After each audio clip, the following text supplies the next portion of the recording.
Good morning, Paul. Can we do a mic check, please? Good morning, this is Paul Lorenz. We can hear you. Thank you. Great, thank you.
Good morning, doctor. Can we do a mic check, please?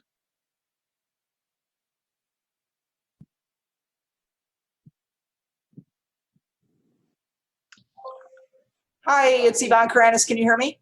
Yes, thank you very much. Thank you.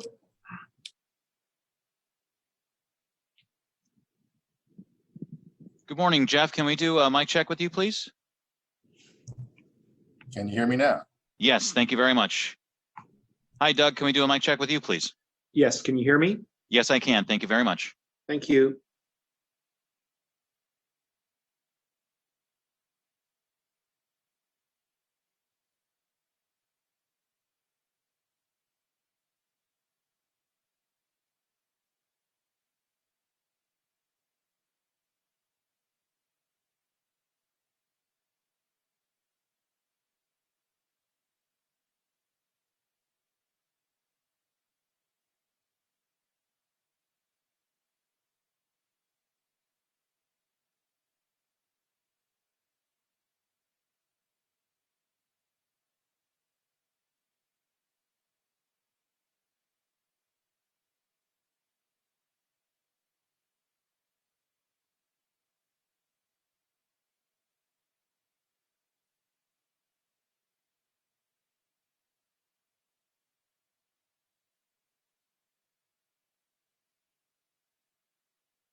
Good morning, Supervisor Simidian. Can we do a mic check, please? Thank you, Dave. Is that you? It is me, yes. I'll be hosting and in the background, and Frank will be your clerk today. Thank you very much to both you and Frank. Can you hear me loud and clear? Yes, we can. Thank you, sir. Thank you. I'm going to step away for just a minute or two while I get myself organized. Don't be alarmed. All right. Understood. Thank you.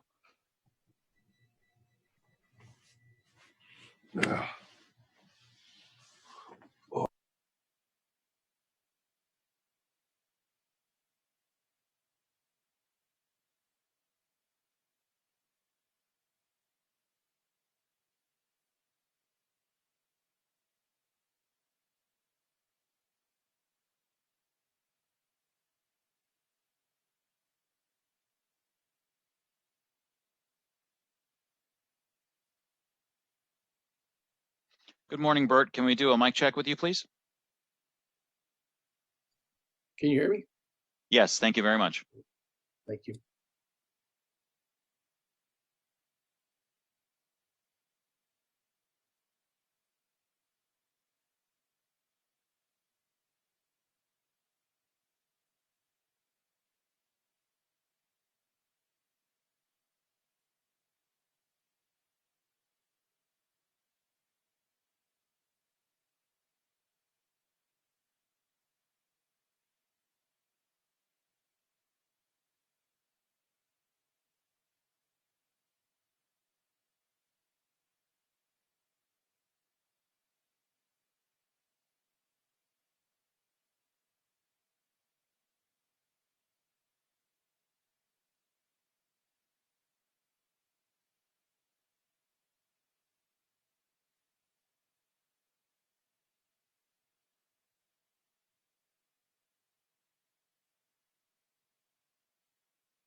Good morning, Dr. Miller. Can we do a mic check with you, please?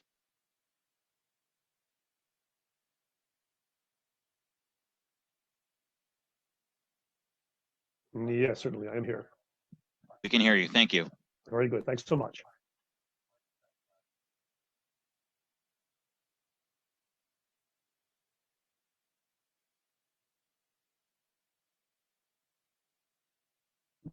Good morning, Miguel. Can we do a mic check, please?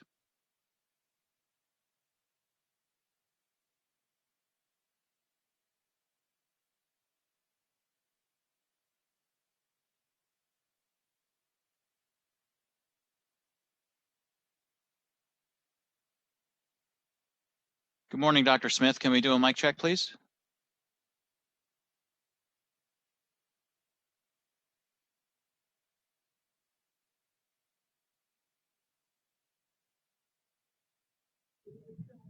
Dave, can you hear me? I can. Thank you. Okay, thanks. Miguel, can we try a mic check with you, please? Yes, Dave, can you hear me? Yes, thank you very much. Dr. Cody, can we do a mic check with you, please? You wanna do-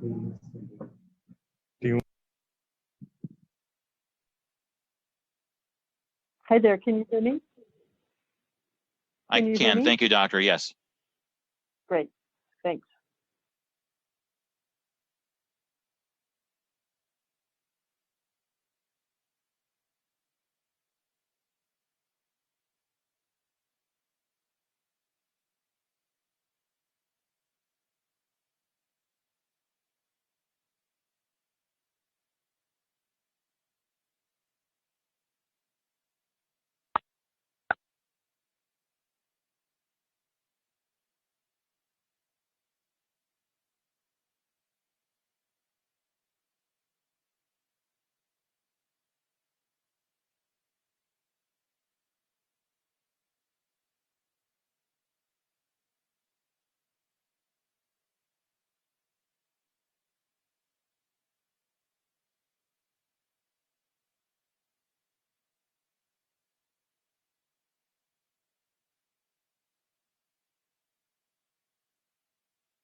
Good morning, Doug. Can we do a mic check with you, please?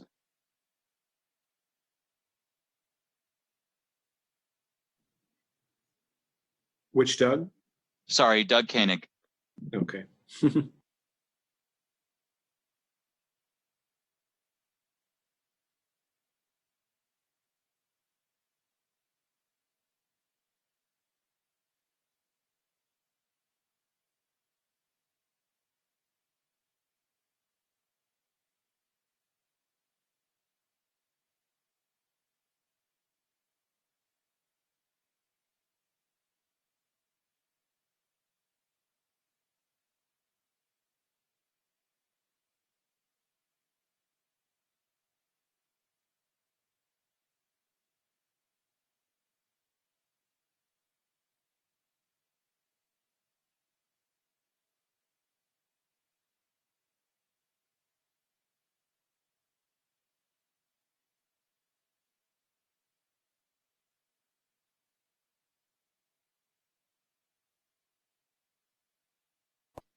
Good morning. This is Supervisors Committee, and let me ask the clerk if we have all those assembled who are necessary for us to call the meeting to order. Good morning, Mr. Chair. We do. Thank you very much. Then we will go ahead and begin by calling this meeting of our Santa Clara County Health and Hospital Committee to order. This is our May 26th regular meeting scheduled for 10 a.m. That time has now arrived. So first item of business, as I mentioned, is to simply call the meeting to order, but we do ask the clerk to call the roll, particularly on these virtual meetings, so that we can establish the presence of a quorum and also have that presence of a quorum ready for the record. Thank you. Thank you, Mr. Chair. Vice Chairperson Ellenberg. Here. And Chairperson Simidian. And here, thank you very much. That takes us to item number 2, which is public comment. Public comment, of course, is that portion of our agenda set aside for comment by members of the public on non-agendized items that are properly within the jurisdiction of our committee. Let me ask the clerk, do we have anyone who has signed up for public comment? We currently have one speaker at the moment. All right, well, let's just say that we'll ask anyone who wants to speak under public comment as opposed to an agendized item. Please get their virtual card in the next minute or two because we will cut it off. But for the one speaker we have, let's ask he or she to please introduce themselves if they'd like, and to note that we allow up to 3 minutes for public comment. We'll say good morning and ask the clerk to introduce our first speaker. The next speaker is Scott Largent. I am unmuting you. Please accept the unmute and you will have 3 minutes to speak. The timer will begin once you begin speaking.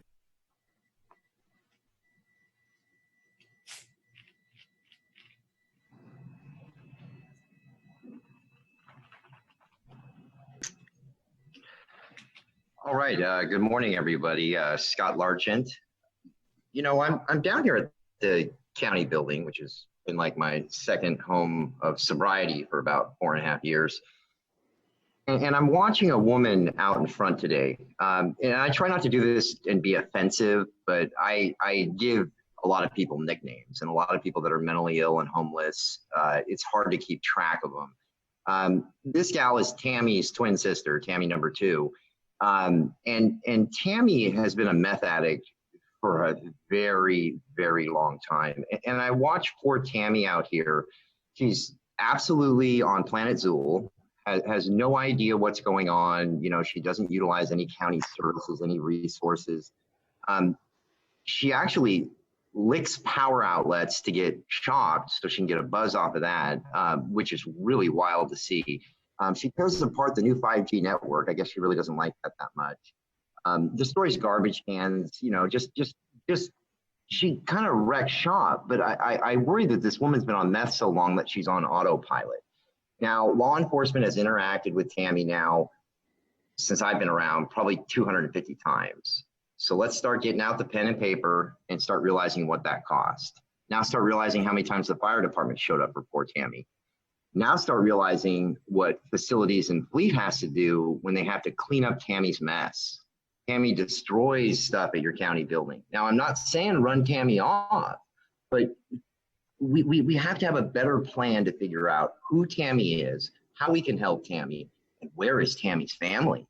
Maybe, just maybe, Tammy was fighting for her kids 10 or 15 years ago. Maybe Tammy used to go to supervisor meetings a long time ago, begging for drug treatment, begging for help.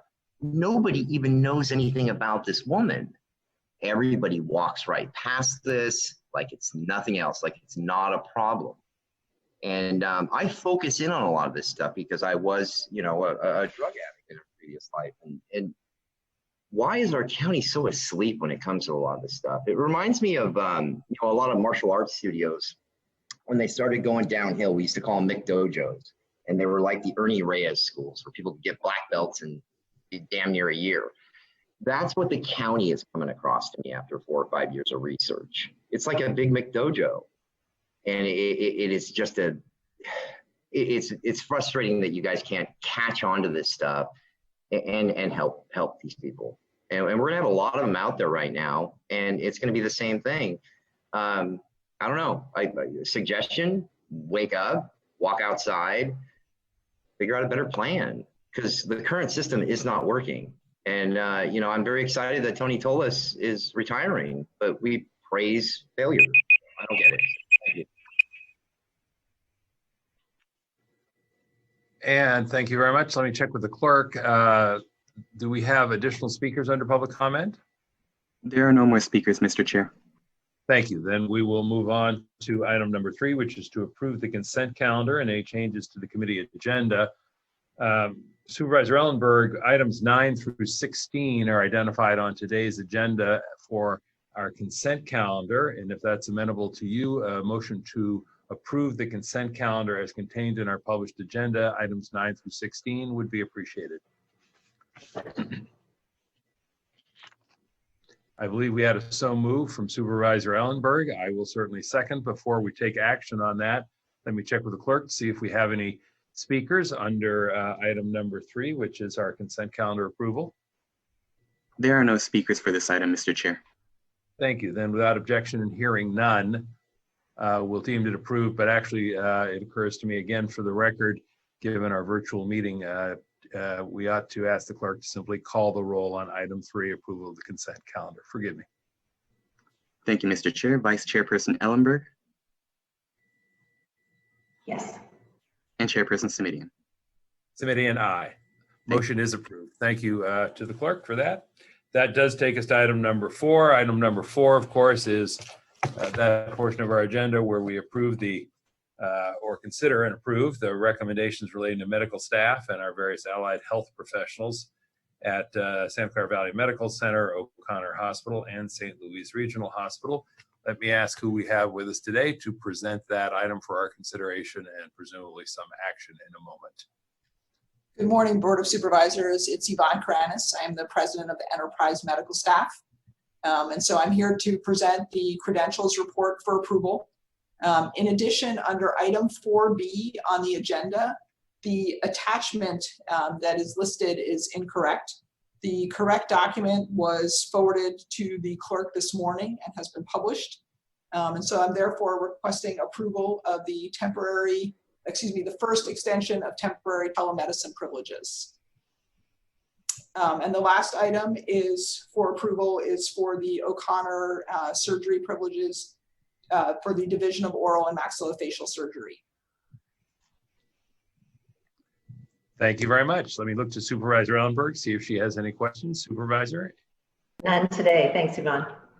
Welcome. Then can we get a motion to approve and pursuant to the possible actions identified in item number 4 in our published agenda? If you have a motion, I will second. Before we call the roll, let me ask the clerk, do we have any speakers on this item? There are no speakers, Mr. Chair. And if not, then we will call the roll on item number 4. Vice Chairperson Ellenberg, Yes. Chairperson Simidian, Simidian, aye. Motion carries 2-0. And we'll say thank you again, Doctor. Take care. Have a good day. Thank you. You too. All right, that takes us then to item number 5, which is to receive the report from the Facilities and Fleets Department, from our Santa Clara Valley Medical Center and the Office of the County Executive relating to the Child and Adolescent Psychiatric Facility / Behavioral Health Services Center. And let me ask who would like to begin on this item. Thank you, Chair Simidian. This is Paul Lorenz, Supervisor Ellenberg. At this point in time, we are tracking to the calendar and the timeline as presented in the report. I know Jeff Draper is online. He can also speak to any specific updates that he may have. Thank you very much. Gentlemen, let me just indicate before I look to Supervisor Ellenberg, see if she has comments or questions.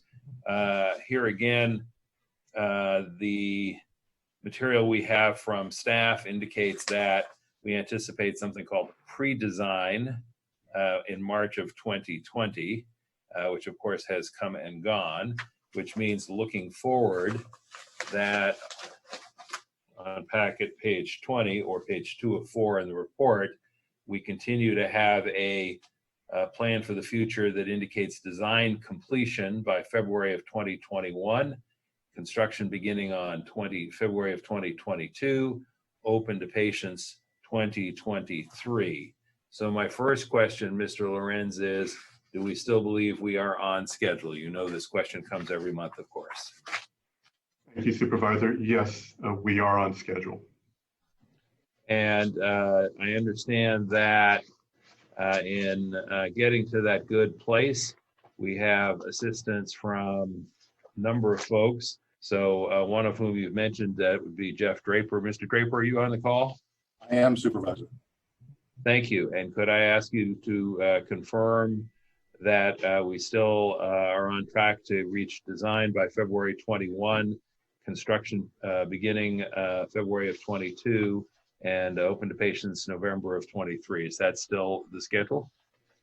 The same. We're still on that track. Thank you. Any reason why we would anticipate that that schedule is going to fall apart on us? At this time, no. And I know Doug Koenig has been working on this. Mr. Koenig, are you on the line? Yes, I am. Thank you. Mr. Koenig, as I recall, you're the Deputy Director of our capital programs, yes? Yes, correct. And you're the designated project manager for this? Yes, I am. All right, well, let me say thank you again, because it's going to be an incredible effort. And, but I want to confirm with you as well that as far as you're aware, we are wholly on track for February 2021 design completion, with construction to begin February 2022 and open to patients November 2023. Is that correct? Yes. Thank you. Curtis Ohashi, are you on the line as well today? Good morning, Supervisor. Yes, I am. Good morning, and I know you know this is coming, Mr. Ohashi. As operations liaison, are you clear that we can still make this schedule, at least as things now stand? Yes, sir. And how about our capital projects manager, Mr. Sodi?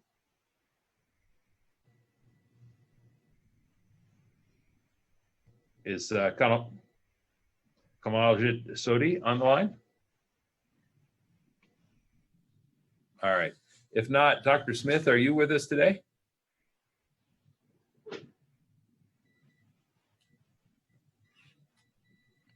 Yes, I'm here. Thank you. I know you're multitasking up a storm, so thank you for taking a moment. Dr. Smith, I was just indicating that the enclosure for item number 5 in our packet indicates that we expect design completion February 2021, construction February 2022, and open to patients November 2023. Is that still the expectation? Yes, that's still the expectation. All right, thank you. Let me go to a couple of other questions then for the team, and we'll see who steps forward. I wanted to just ask a little bit more about the construction manager at risk, CMAR, and under next steps, page 2 of 4, packet page 20, there's an indication that the position's been advertised and that this will enable our staff to bring on a general contractor in time to participate in the design effort. The RFP has been modified. The clerk of the board will receive proposals by 2 p.m. on June 18th, 2020. And I just wanted to confirm with Mr. Draper and or anyone else on the call that that in fact is moving forward. And does that mean that we expect that we will have sufficient proposals by June 2020, since hiring the construction manager at risk is part of the process to make this thing keep moving? This is Jeff. Yes, we're tracking along the CM at risk. We had a pre-proposal conference here this last week. We had a number of visitors on our Zoom call, some over 50. It seemed to be on the magnitude of 15 or more firms that were interested. So it sounds pretty good right now. Good, thank you. That's encouraging. And there is an indication that staff has pursued the possibility, which has been previously discussed, of perhaps repurposing a suite of beds that's currently vacant at VMC O'Connor. And staff indicates that quick analysis suggests perhaps as many as 13 bed units might be available. But then staff goes on to indicate that they're not sure that those bed units could be accessed all that much more quickly than simply building out the entire project. My first question is, why is that? And the second question is, does it make sense to move forward on it anyway, on the theory that things get delayed, notwithstanding my monthly inquiries of you all? So let me start there. Anyone want to weigh in on why it will take so long to convert existing beds as opposed to the lengthier timeline that we have in mind for building a new facility from scratch? Supervisor, this is Jeff again. I would respond quickly that the design process is more or less the same amount of time.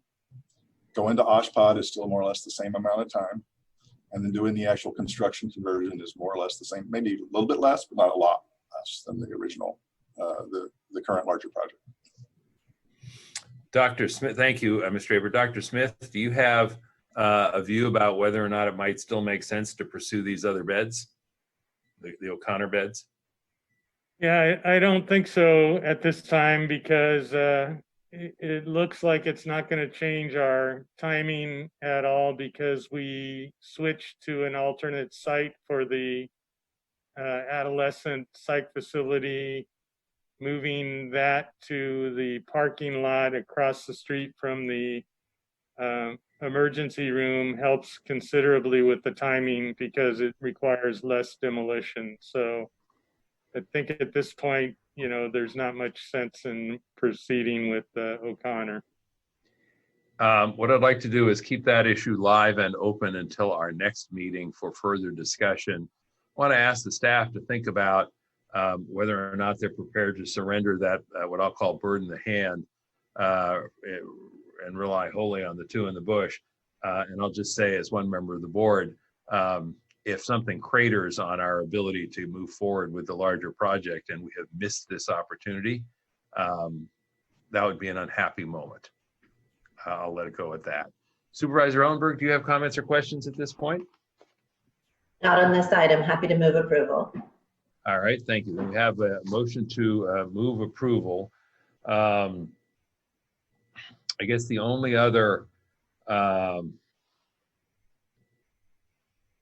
question I would have is the staff report indicates that we, I believe, expect schematic designs in August.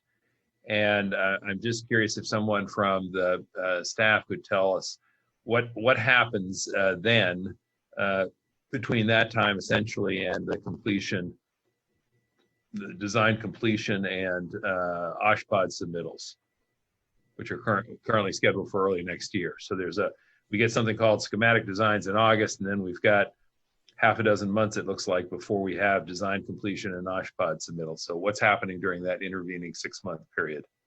This is Jeff Draper from Facilities and Fleet again. What's happening is, as we finish the schematic design, we move into part of the design effort called the design development phase. And that's when we actually start putting a lot of detail into the design. Right now, as you know, we're working on the schematics, which is more high level.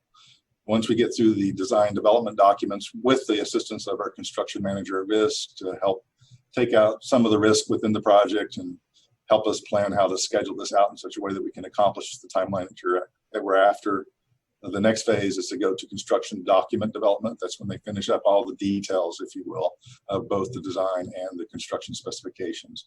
That's what is ultimately submitted to OSHPD for their review. So that's why the construction manager at risk coming on board is a matter of some importance, yes? It is very much a matter of importance in this particular delivery method, yes.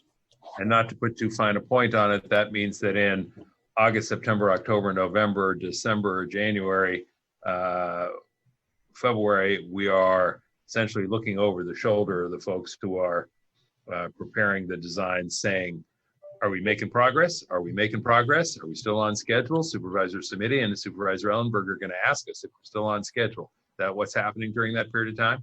Yes, it is. And of course, we're also looking over their shoulders right now while we're going through conceptual design, providing a lot of input. All right, got it. Thank you. We have a motion from Supervisor Ellenberg and a second by Supervisor Simitian. For the record, let me check with the clerk to confirm there are no speakers on this item today. Mr. Chair, we have one speaker for this item. Thank you very much. Glad we didn't overlook him or her. Let's ask our first speaker to come on up and take up to 2 minutes to share their thoughts. The next speaker is Scott Largent. I am unmuting you. Please accept the unmute and you will have 2 minutes to speak. The timer will begin once you begin speaking.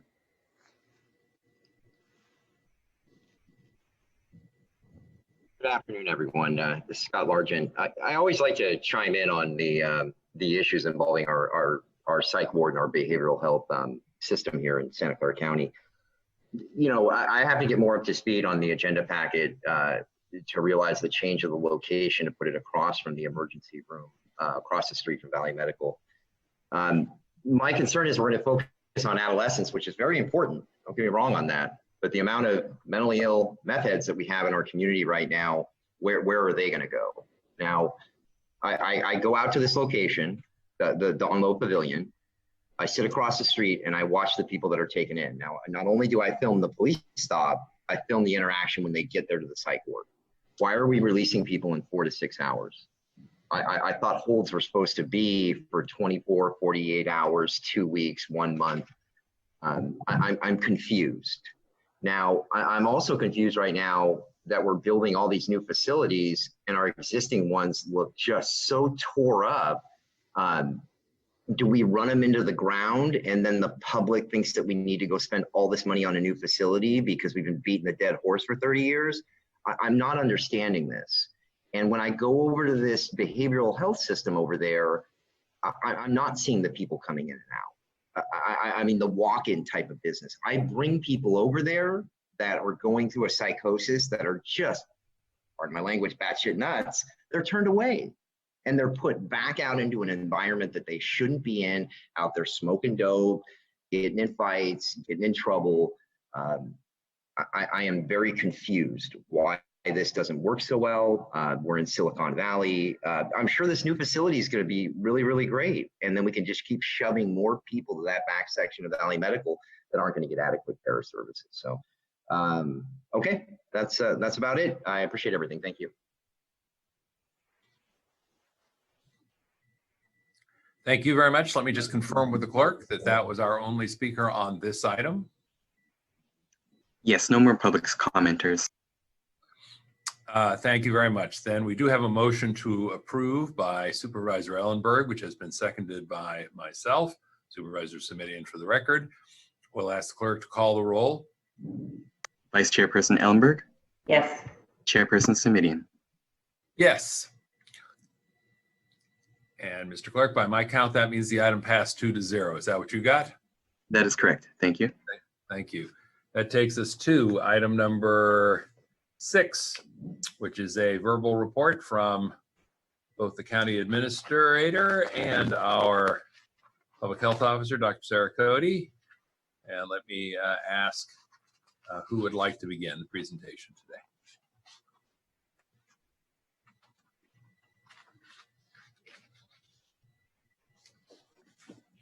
I can start while Sarah's getting her computer ready.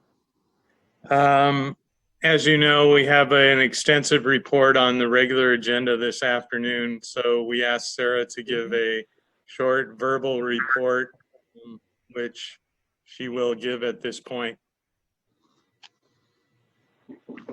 Good morning. This is Dr. Sarah Cody. I thought I was unmuted and I was speaking. I apologize. As Dr. Smith mentioned, we'll have an extensive report for the full board around COVID-19. So what I wanted to do this morning was give you an update on one piece that's not part of the report this afternoon, and that is an update on a cluster of cases among workers at Loose America Fish, which is a seafood wholesaler and distribution plant in Morgan Hill. And the reason that I wanted to give you the update was just to illustrate a little bit about how our containment strategy is working and how our cooperation with businesses and the community is working. I think it's a nice example of that. So a couple of weeks ago, an employee from this company, their spouse was hospitalized with COVID. And so they got tested as a contact and discovered that they were positive as well.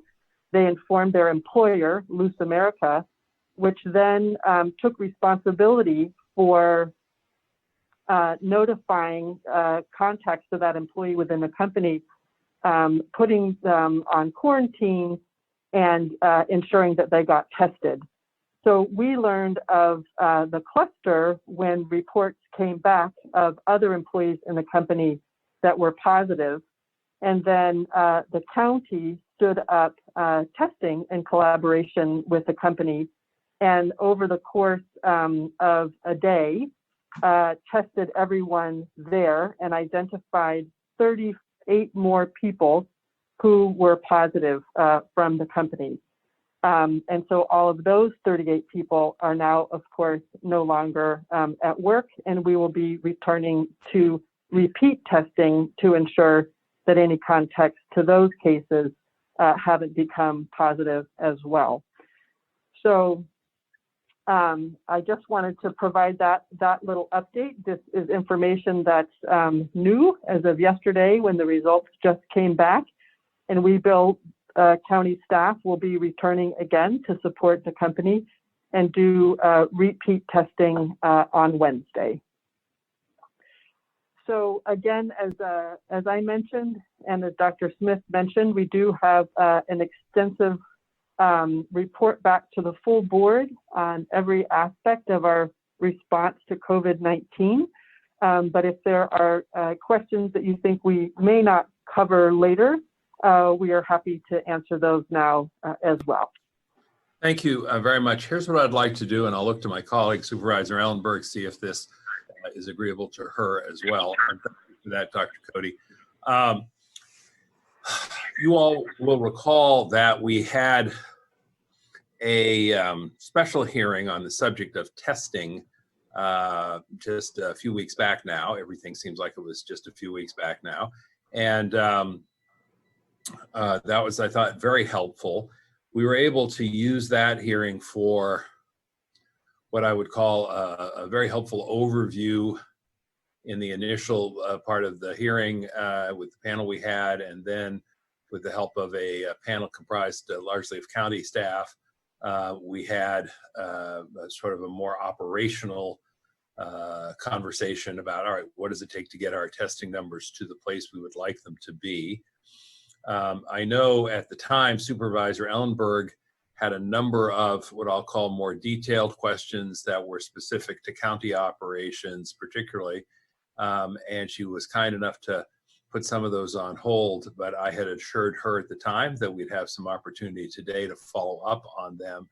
And notwithstanding the fact that we have a board meeting where we'll have to share the virtual dais and the airtime amongst the five of us, I do think it would be helpful, Dr. Smith and Dr. Cody, if we could let Supervisor Ellenberg lean in with some of her specific questions now, if that is amenable to Supervisor Ellenberg. So Supervisor Ellenberg, let me look to you and see if that would be an opportunity well received as opposed to waiting until this afternoon.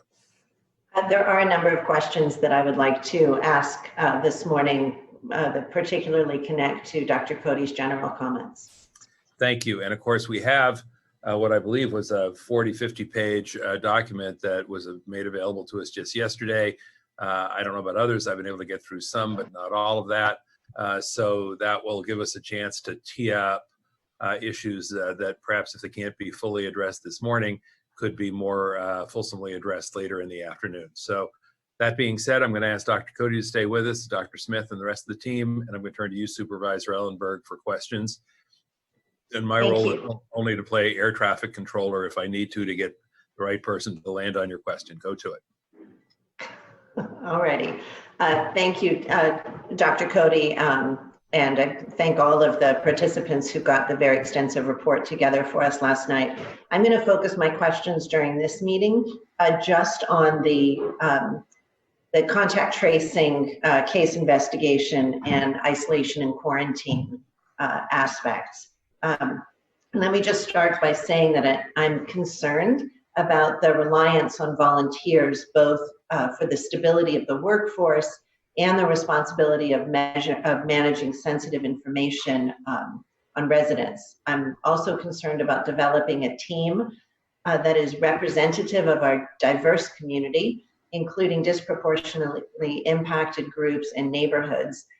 And I think fundamentally, in order to achieve that, we need to be compensating people for their work. I think about the folks who are in a position to work as a volunteer for something close to a full-time schedule, for something that for some period of time that may approach a year. And I am envisioning a very narrow sector of the population that is in a position to do that, and not necessarily one that is representative of where the highest needs are going to be.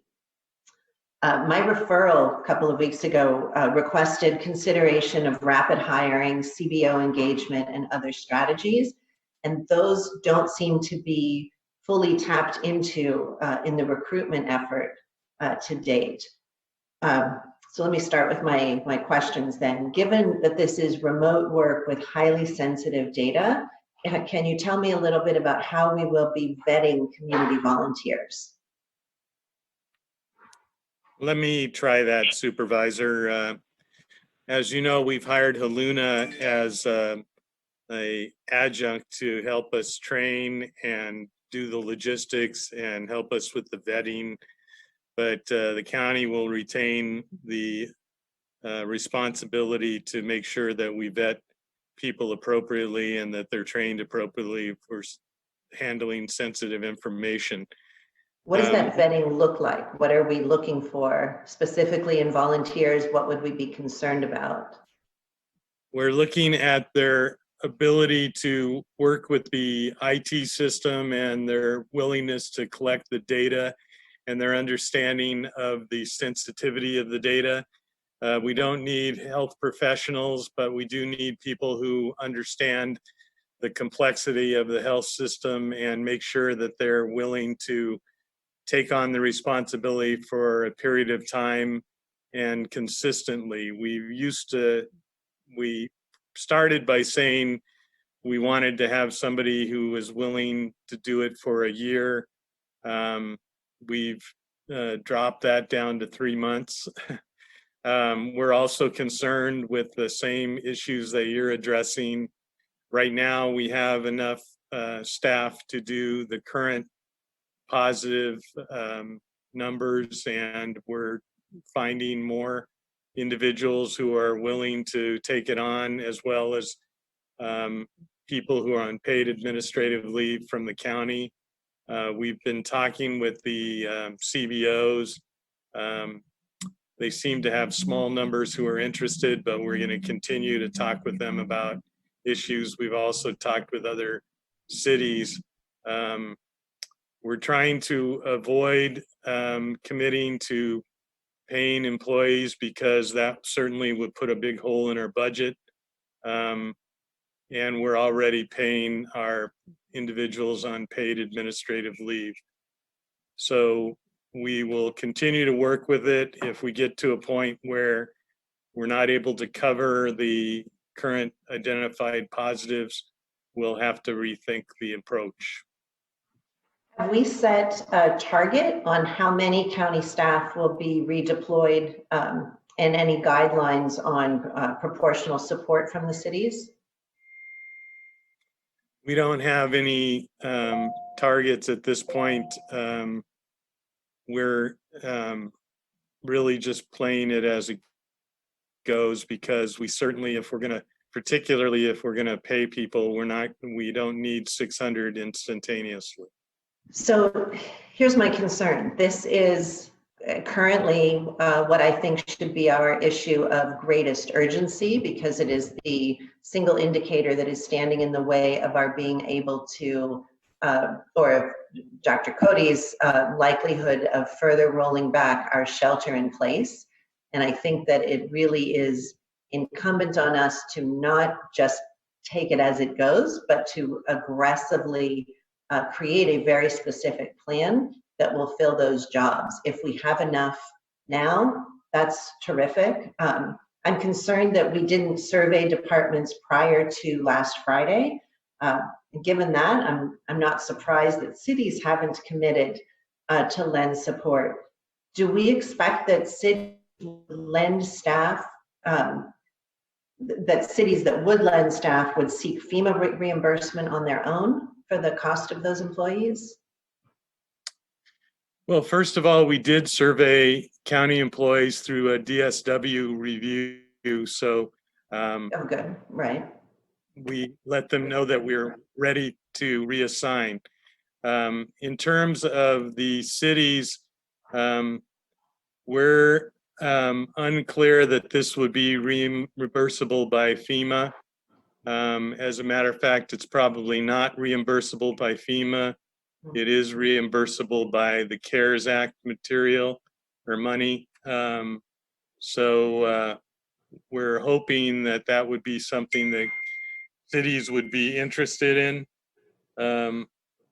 But again, at this point, the criteria for considering the next step in reopening is not necessarily that we have 600 people, but that we're able to cover all of the positives. Because as you know, our positivity rate is 1%, which is considerably lower than it was when we established the target of 600 individuals. So if we have sufficient tracers to be able to to trace the current positivity rate, we're doing okay. What level of surge could we continue to trace with the current workforce? I'll leave that to Sarah. Okay. Hi, Supervisor Ellenberg. I do want you to know that the staff of county, that our team has been working almost 24/7 for 4 months to try to do what we need to do to protect the public. With regard to contact tracing, our goal is to stay ahead. So we are looking at the pace as we gradually open of new cases and contacts, knowing that as we gradually reopen, we will see more cases and those cases will have more contacts. So we're basically estimating and trying to project the number of people that we need to reach all those cases and all those contacts, and that we make sure that our hiring and onboarding stays just ahead of our projections. And so far, we've been able to do that. And as Dr. Smith mentioned, of course, we don't need to bring on a huge staff before that happens. And hopefully, with all the other measures in place, we won't get to the point that we have, 50 to 75 new cases a day, each with an average of 40 contacts per case. But if we do get there, we have a plan for scaling, and that includes the time that it takes to onboard them. I think it would be, thank you for that. And just the fact that your staff has been working 24/7 for 4 months, to me suggests that you need more people also. I am very concerned about the health and well-being of our public health department and emergency ops. I know how hard everybody is working. And I want to make sure that you are well supported and well resourced. This information about possibly having enough right now, maybe being able to serve a surge of some degree is very interesting, and I think will be very relevant to the public. And I think that we should be reporting on our indicator dashboard what our current capacity is. That will also help people understand why we are staging the reopening. If after 2 weeks of where we are now, we are not seeing any notable increase, then we know that our current staff is still perhaps has the capacity to meet the needs of a greater opening. The Morgan Hill cluster certainly illustrates the need to stand up that capacity and make sure we have it when we need it.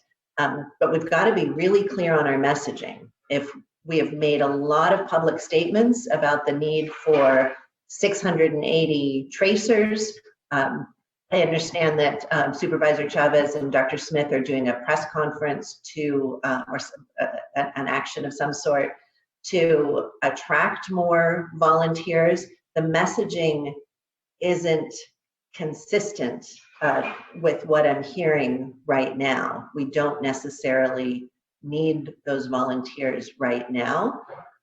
So I think we should make clear, because there is some belief that we cannot open farther until we have all of those tracers in place.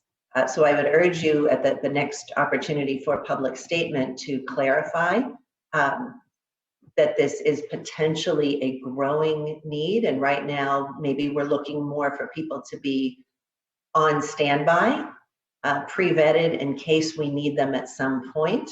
But the fact that we don't have 680 is not the reason that we are not opening up further. I want to switch a little bit within the tracing conversation to focus on isolation and quarantine support. And I'm going to make a presumption that this is work that we are not expecting volunteers to do. So let me go through a couple of questions so that I have the data that I need to understand this fully.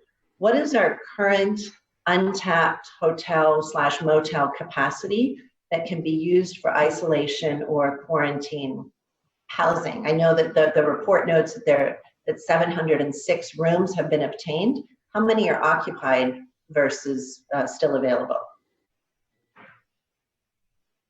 We're running to see if we can find Key Lee, who is the Okay. best person to answer that question. He's Great. not available at this moment. Then I'm happy to hold on to that until someone finds him. Who is staffing the isolation quarantine support program that's referenced throughout the report with a capital P?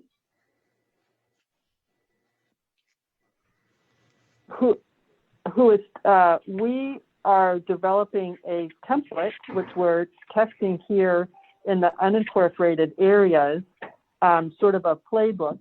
And then we would share that with partners in the cities.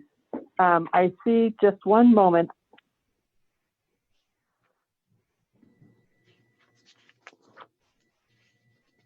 The answer is Keeley, and Sarah Rudman is helping him with that also. So Key has just stepped into the room. If you could just maybe repeat your question, we'll see if we can get it answered for you. Thank you, Key. I'm glad you were close by. My question is, what is our current untapped hotel or motel capacity that can be used for isolation or quarantine housing as those cases are identified as a result of our expanded contact tracing? I note in the report that there are 760 rooms that we have obtained. What percentage of those, how many of those are currently occupied? So I don't have the current occupancy numbers. I'll say that most of the hotel rooms that we've booked, sort of like you book a room for a wedding, and we use them and pay for them when we need it. Most of them are principally for people who are at risk of serious illness or death, but not necessarily COVID positive.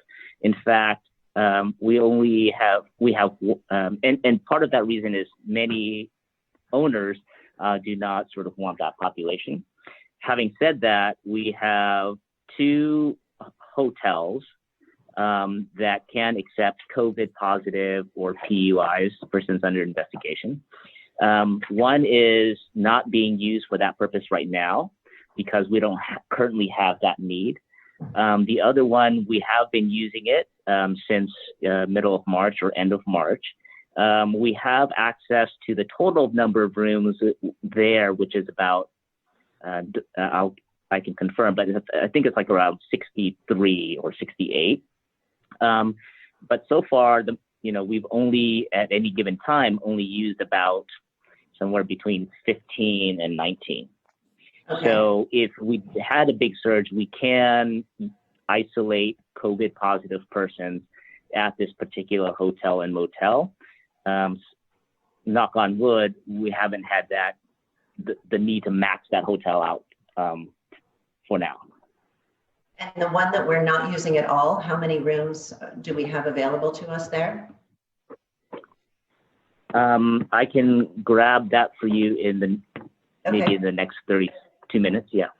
That would be terrific. I'll be back. I do anticipate that we will have an increased need for this use of rooms as the contact tracing expands and we identify people that need to be isolated or quarantined. So having that plan in place and knowing what our resources are and what rooms can be used for what purposes, I think is important. The question, Sarah, that I was following up on right before Key came is the question about the program, the staffing, the isolation quarantine program that's referenced. I'm curious to know who's running the program, not the names, where the staff is coming from, and whether these are paid or volunteer positions. Hello, Supervisor Ellenberg. This is Key again. So currently, the hotel that is being used for COVID positive persons is, we have a contractor there that is sort of managing the site. We have supplemented that site with a couple of county employees working as disaster service workers, and those employees are primarily there to provide kind of case management, social work services. And so far, the county's primarily been the coordinator, the implementer, and the contracting entity for isolation or hotels or programs for people who need isolation. However, moving forward, we're trying to going to be working with cities to try to create some type of partnership for hotels and motels, but then also, the support programs for people who need assistance, but who can sort of isolate and quarantine at home. Right. So we're talking about two different things. My follow-up question had been for Dr. Cody. That certainly it's clear, Key, that if we're expanding testing and finding cases that need isolation, we need places for them to go. My question about the program to Dr. Cody was about the staff in the EOC who will be fielding referrals for isolation and support. Who is connecting people to services? What agencies or providers will support food, transportation, childcare, elder care, and how will that group be mobilized? So I'll start, but then I'm going to actually ask Key to join in. Okay. Someone is tested. We get the report of them being positive. That positive goes to the case investigation and contact team. That pool of workers identifies the case, identifies the contact, and identifies whether the case and their contact can safely isolate or safely quarantine, or whether they have some needs that are unmet. If they have needs that are unmet, then that team does a warm handoff, and the warm handoff to whom will depend on where the case and contacts are. And as far as the EOC team that is the architect and really helping think about how that warm handoff looks and where the resources are for the warm handoff, Key is also helping think through that body of work in collaboration with Dr. Redman, who is leading the thinking about the case and contact. And where are our CBO partners in this conversation that do this type of work every day? Supervisor Ellenberg, this is Key again. So what we're envisioning in the first 15 or 30 days is that a small team sort of attached to the EOC or supplemental to the Emergency Operations Center will receive those calls. This team, I'm envisioning for the pilot period to be a combination of eligibility worker from the county, a case manager, social worker from a community-based organization, primarily because we want to be able to provide some of these individuals who need it with rental assistance, sort of our form of income replacement if needed.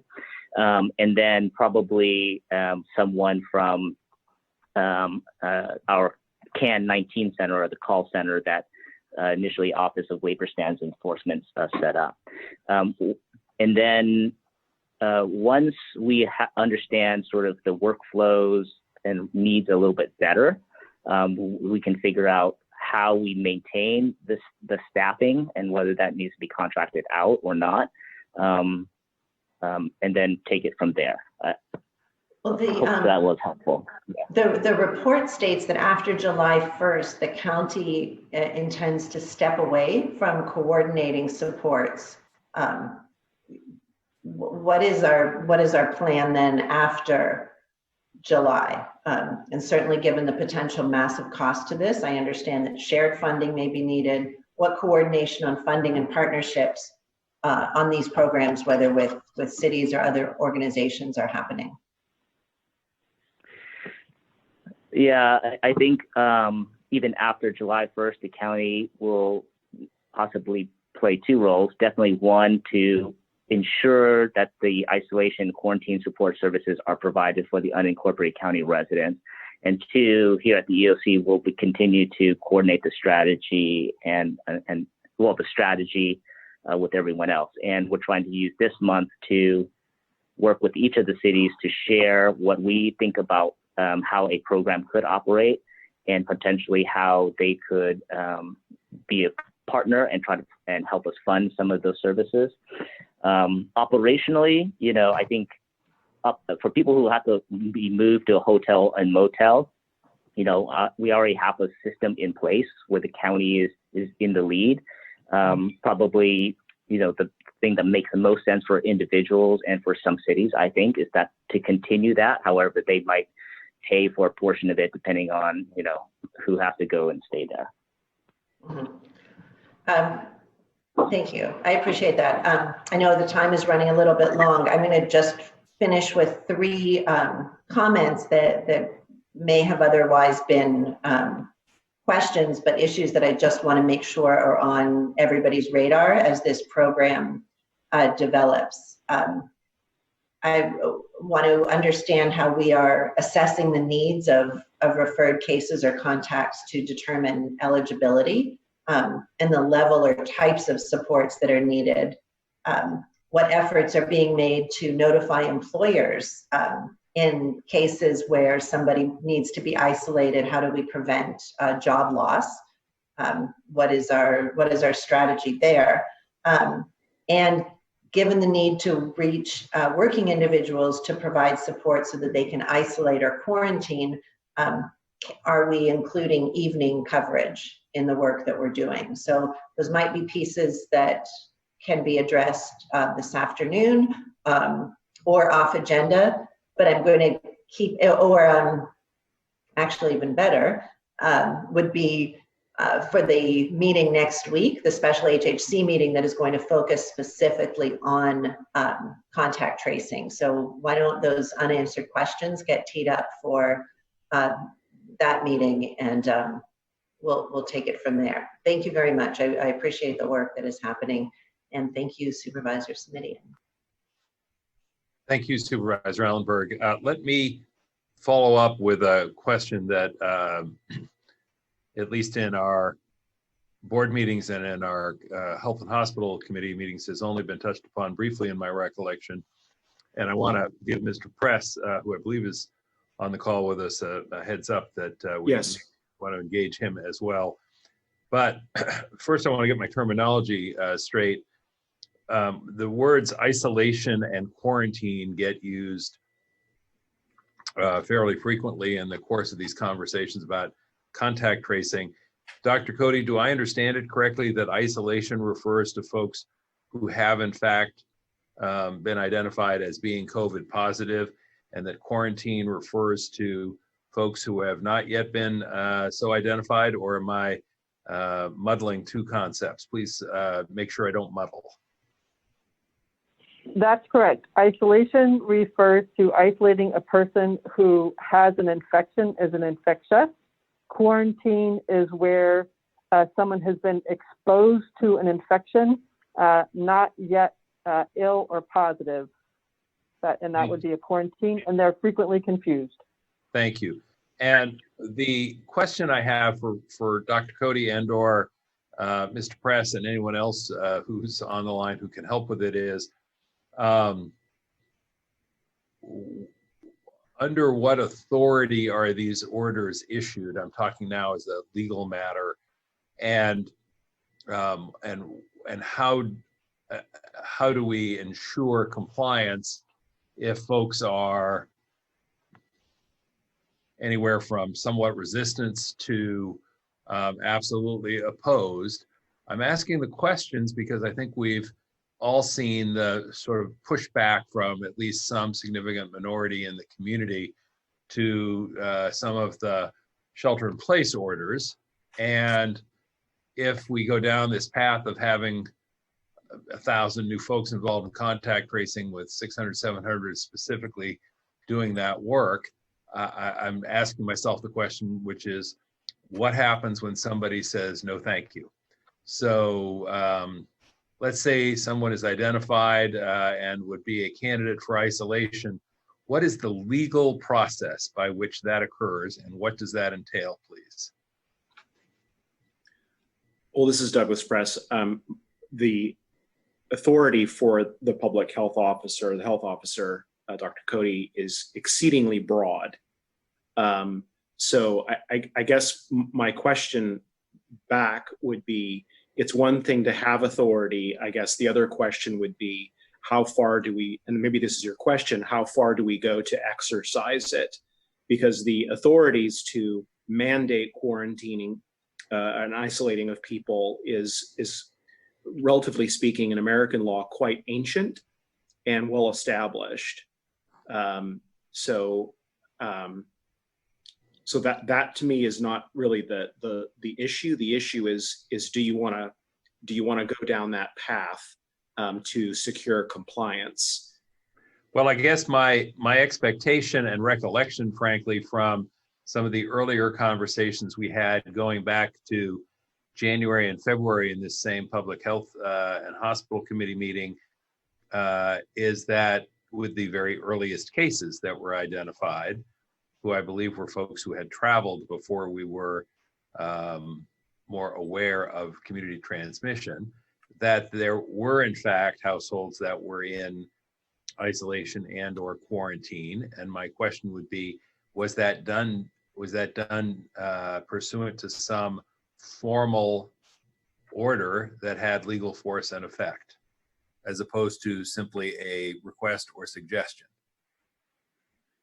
So I can answer that, Supervisor Simitian. Yes, at the beginning of this pandemic, when we had a handful of cases, I did issue formal legal orders of isolation, and I did issue formal legal orders of quarantine for their contacts. These orders have to be delivered, and then they also have to be rescinded. As the outbreak grew and the number of cases and contacts grew, we moved away from that. We no longer issued formal legal orders, and then we issued the broad shelter-in-place order. We, as of this time, have not reinstituted formal legal orders of isolation and quarantine for each case and each contact, nor have I issued blanket legal orders of isolation and quarantine, as have some surrounding jurisdictions. That being said, Dr. Cody, the materials that we have for discussion both this morning but later this afternoon at our board meeting focus on this very daunting task that's just been discussed by Supervisor Ellenberg of standing up a contact tracing group. And a major reason for standing up that effort is so that people will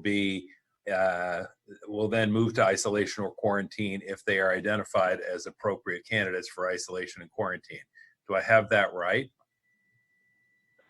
Yes, and so we still call it isolation even if it's not under a formal legal order, although it can be, and we still call it quarantine even if it's not under a formal legal order. So let me ask the question, and the reason I'm asking the question is I'm trying to get ahead of the challenge, because this is coming our way, it seems to me. And now you'll know it's me. On the one hand, if the isolation or quarantine is, quote, voluntary, you're going to have some people who say, well, what protection does that provide me if you simply asked people to stay at home, but they can run out into the community once the community has opened up even more? On the other hand, you'll have people who say, how dare you tell me that you're going to limit my freedom of movement or inhibit my right to travel is guaranteed by, I think it's the Fifth Amendment of the Constitution. Mr. Press can help me on that one. So there's going to be this tension. I mean, you do expect that at some point you may have to use the powers of your office to formally compel either isolation or quarantine, do you not? Or is that just not, did I just miss that one altogether because you are hoping all of that will happen with voluntary cooperation? So our first step is to provide education and information to people who are infected and their contacts. A companion step and strategy is to use a carrot to make it easy for people to isolate or quarantine, to remove the barriers as we can to enable them to safely isolate and quarantine. I would reserve a legal order if there was a threat to others and harms from spread that we were not able to accomplish in other ways. I appreciate your tactfulness, but there's a hard question here, and I really do think we need to have a clear answer for the public. And forgive me while the lights go out on me, literally, here at the courthouse. And the hard question is, if you encounter someone who you test and say, sir, ma'am, you're COVID positive, we need you to stop going out into the community and stay at home for the next period of time. And he or she says, the hell with that, I'm not going to do that, I'm going to go about my business.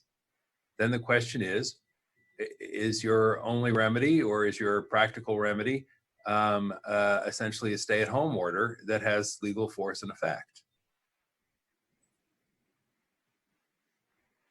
Yes, we would assess case by case, and if that was the only remedy left to protect the public, and if it was determined that there was a threat to other people who are vulnerable, then we would have to take that measure. Same story with quarantine, yes? Yes. And forgive me, it may be that we've seen these documents before, but has either County Council or your office had occasion to share copies of these legal orders with us so we know what they look like and understand the language? I don't know whether they've been shared or not. That's honest. I don't know. No, I don't. That's why, and I never want to say somebody hasn't sent something to my office, because it's always possible that somewhere in the ether we have an electronic copy of something. Could I make the formal request that copies of whatever documents are used to formally impose or order isolation and or quarantine be shared with the committee members within the next 24 hours? I would assume that's a reasonably easy thing to simply find and send, yes? We can do that. Yes, I should. Thank you, Mr. Press. And Dr. Cody, again, what I'm trying to do is anticipate, because I think one of the things that has been such a struggle throughout this whole new experience has been to sort of think ahead. And I'm just trying to think ahead to the moment when someone says, I'm not doing that, and how we're going to respond, because those numbers could become a matter of they may not, perhaps we won't have that challenge, but I sort of want us to be thinking through that kind of pushback and how it gets addressed, and how we respond to folks who try and make the case that it is an abridgment of their civil liberties in some ways. Supervisor Ellenberg, I don't want to pull you into my conversation if you don't want to be pulled into it, but do you have any thoughts on this subject? I'd just be curious to hear from you as my colleague on the subject. I think that is one of the leading questions right now. We saw this past weekend, lots of people in defiance of orders in general. We saw the city of San Jose impose a mask requirement, and the chief of police indicating that she's not necessarily going to enforce that. And I think we are getting to a place now where we do have to make decisions. We don't have to. It may be best for us to be making decisions in a different way. If we're not prepared to legally enforce strict shelter-in-place orders, then it may be in our far better interest to be talking more about a harm reduction model than a shelter-in-place model. If we know that people are going to engage in certain behaviors, should our approach start looking more like magnitudes of risk and what people can be doing to minimize the risk? It's It's a very different approach, and it's not something that we have talked about. But as this goes on longer and we start to see a lot of that real strong will that we've been able to take advantage of for so long, moving in a different direction, it may be time for that conversation. Thank you. And Dr. Cody and Mr. Press, and I would also address this to Dr. Smith if he's still within the sound of our voices. I really do raise this issue without any preconception about where the answers take us, but because I want to make sure we're thinking about this, as I say, before we get to crunch time. During the early days, before there was widespread public awareness or interest or concern about the arrival of the coronavirus, I literally had conversations with folks and from sort of both ends of the spectrum, if you will. One who said, I don't feel when I hear someone's in self-isolation, that doesn't sound very protective to me. And then I heard others who said, what do you mean someone's being told they can't leave their house under force of law? That seems excessive to me.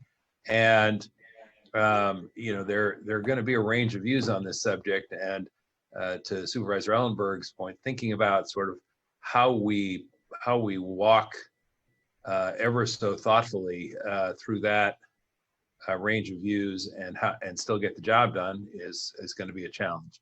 Dr. Smith, I see your mic's off. Anything you'd like to, or on rather, anything else you'd like to add to this conversation before we move on? Well, I guess what I would say is we certainly have the authority to legally enforce the orders and post police in front of people's houses and hold them basically in quarantine or isolation. Of course, that would not be something we would want to do, and that would certainly be a last effort because we do have a reasonable population who's well educated and very afraid of what's going on in the community regarding COVID. And from my perspective, the issue really is a communication and issue that really is going to require basically all of the leaders in our community to make clear that this is an important issue and that the other option besides quarantine and isolation and shelter in place is that people will die. We know that a second spike is coming. We know that we're not an island in the state. We know that other parts of the state are having their spike already. So it's definitely going to be a communication issue. I don't think it'll be a enforcement issue, but that's just because I don't think we as a society have the stomach to station cops in front of people's houses. So with all that considered, Dr. Smith, you could imagine, could you not, however,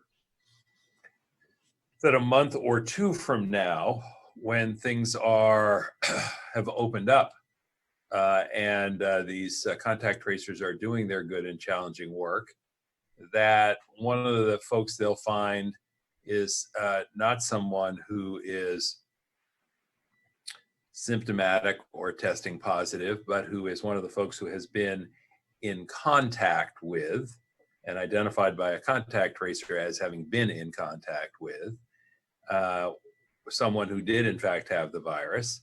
And so our team very graciously and professionally explains that they need to quarantine then for, I believe it's 2 weeks. Is that right, Dr. Cody? Am I remembering the time right? Yes, that's. And then that individual says, are you kidding me? I lost a small fortune. I spent during the shelter in place order, I've spent down my life savings, which were meager to begin with. I'm finally back to work. and I work in an environment where if I don't show up, I don't get paid. You want me to give up another 2 weeks worth of pay because I was one of some number of people who happened to be in contact with someone who happened to have the virus. Now I don't think that's all that unlikely a scenario. Do you? Or does that, I mean, No, I think that's very common. And I think, it's a challenging communication because the people at risk are not the people that we're asking to quarantine. The people at risk are the people that they're going to expose. Right. Which is currently a challenge because, as Supervisor Ellenberg points out, at this point and over the weekend, because it was Memorial Day weekend, a lot of people didn't, bother with shelter in place. And of course, the people they're putting at risk are not themselves, but the others in the community that they're around. So I think we have a true ethical problem where basically the virus is preferentially focused on killing older people and people of color. And, we have the challenge of how do we encourage people to care for their brother or sister.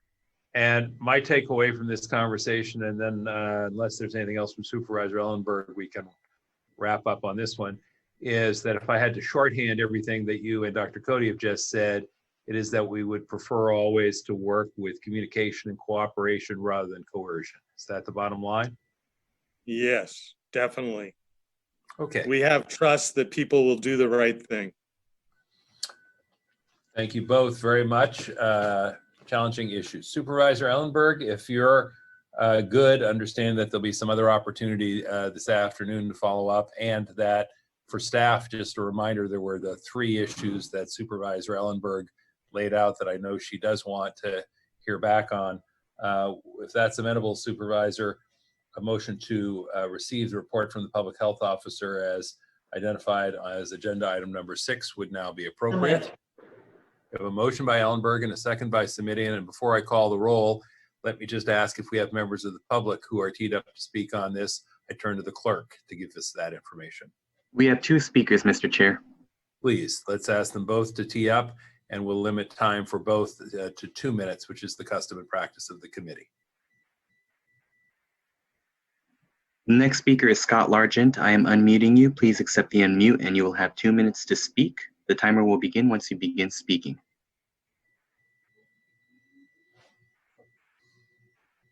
Okay, good morning, actually, almost good afternoon. Hopefully we're rocking and rolling right here. I think kind of buzzed out a little bit, but I'll just go with it. When I owned and operated an electronics business here in the Silicon Valley, I always appreciated when my employees would just, straight up tell me things that were going on, mistakes they made, even stuff where they had appointments, they couldn't make it to work, they had health, I always appreciated that. I said, just be upfront with me, tell me what's going on. I worry that county employees and department heads, they don't do that for the board. I worry they just listen to themselves talk and they pull a sleepy Smith. That's what I call Jeff Smith now. It puts people to sleep. Somebody just sits there and just kind of leads them along. It just gets frustrating. And I'm watching that happen with Keeley. These hotel rooms were a disaster. The trailers that are up at Happy Hollow Park are a joke. You're going in the right direction right now, Supervisor Ellenberg, because you're starting to realize that something's just not smelling right here. I worry that the board is getting the wrong information, and we need to get better at firing people. So I'm going to go ahead and do it myself. So Kiwi, I need you to pack up your desk, and I need you to kick rocks from our county. I am tired of you lying to elected officials. I'm tired of things not rolling out for the homeless community. And we do not need another Sleepy Smith getting on here making up excuses. You people are not prepared for any of this stuff. And you're fumbling and you're putting the playbook together halfway through the game. This does not work. You're fired. Thank you.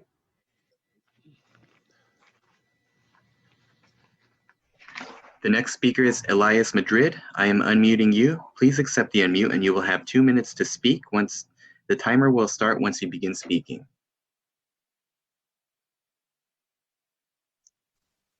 Good morning, good afternoon, Chairman and Vice Chairman. I just want to ask you a question. You're starting to wake up, like Scott Largent said. Things are not smelling rosy. I mean, we do know that this epidemic, that Dr. Smith and this Dr. Cody, they do have more power than the president right now. But come the 31st of this next month, and you guys, we've been fumbling this. You guys don't have an answer. The cures, that's going to take, we don't know how long that's going to stay. But what's not going to stay is people that need to get back to work. You guys are up a hill, and that hill's going to hit you. And it's going to be really kind of funny to see what the courts have to say. As you know, the courts already shot the governor down about the churches. You can't keep on, you're going to have to give people something. And that something is a little bit of freedom. Actually, we did fight for freedom, remember. I'm aware it's an epidemic, and I try to stay away from people and do what I got to do. But as long as I'm not able to do what I got to do, I mean, there's nothing to do. That's why people are defying you, and they will continue this. And if you don't give us something on the 31st, well, we'll see what legally you can do. I'd like to see how you're going to violate our Fifth Amendment rights. That's all I have to say to you. Thank you.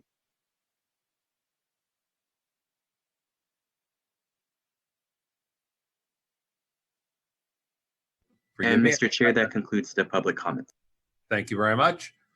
Then we have a motion from Ellenberg and a second by Simitian to receive the report that is identified as item number 6 in our published agenda. We'll ask the clerk to please call the roll.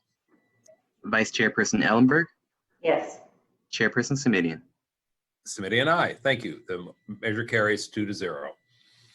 And that takes us to item number 7, which is to receive the report from the Behavioral Health Services Department relating to youth mental health services. And let me ask, who's going to tee that one up for us, please? Good morning, Chairperson Simitian and Supervisor Ellenberg. This is Sherry Terrell, Interim Director with Behavioral Health Services Department. And we prepared a brief presentation for you this morning.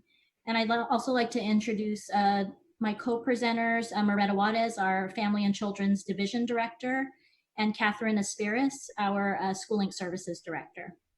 Thank you to you all. I'm going to have some questions. I know that doesn't surprise you once the presentation is done, but what I'd like to do, if it's agreeable to Supervisor Ellenberg, is hold our questions until you've completed the entire presentation. Supervisor Ellenberg, I think that works. I see a nodding and smiling head. Thank you for that. Mr. Rao, please go to it, you and your team. Thank you. Catherine, are you able to pull up the slides? Yes, I can go ahead and share my screen. Okay, great. Thank you.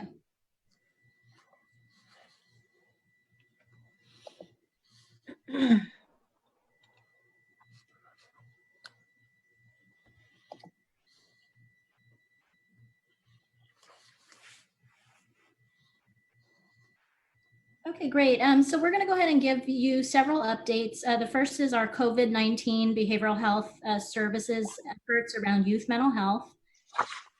We're going to follow that with an update on the school-based mental health referral update, and then finally provide an update on the ALCOVE status. And so I'm going to go ahead and turn it over to Moretta, who's going to take over the next part of the presentation. Actually, it'll be Catherine. Okay, great. Thank you. Yes, so thank you, Sherry. So good morning, Supervisor Ellenberg and Supervisor Simitian. We have here just an update for you regarding the Schooling Services Initiative and school-based mental health. So the Schooling Services Initiative that encompasses school-based mental health and service coordination. All 29 schooling services coordinators providing service coordination are teleworking and providing the service coordination via phone or connecting with families in a preferred way that the family is requesting. They have conducted welfare checks to support the families, and also school-based mental health programs are providing mental health services via telehealth. In addition, Behavioral Health Services Department and Schooling Services Districts, we utilize the funding that we have for the schooling services, service coordination, and was flexible with the use of the funding to ensure that students and their families are able to get their basic needs, as well as support any needs of the school districts for distant learning. Additionally, we are continuing to provide services and resources to the schooling services coordinators to distribute out to the school districts. We are continuing to receive referrals for school-based mental health, and then also for service coordination support. Our community collaborations with school districts and behavioral health services, as well as community-based organizations and partners, we have been identifying that food has been a critical and basic need during this time, and school districts have been provided key food distribution sites, and that information has been relayed to families that are requesting for food services as well. Lastly, for town hall meetings, in this beginning of May, we started conducting town hall meetings virtually to support students and parents, their health and well-being. And we are calling these the COVID-19 mental health town hall meetings. On May 7th, we had our first town hall meeting that took place with Christopher High School in Gilroy Unified School District. And this was to students particularly about mental health services, accessing mental health services, as well as coping strategies and just awareness of mental health needs. Additionally, we are starting to plan for another town hall meeting with Gilroy at Gilroy High School, as well as Mount Madonna High School.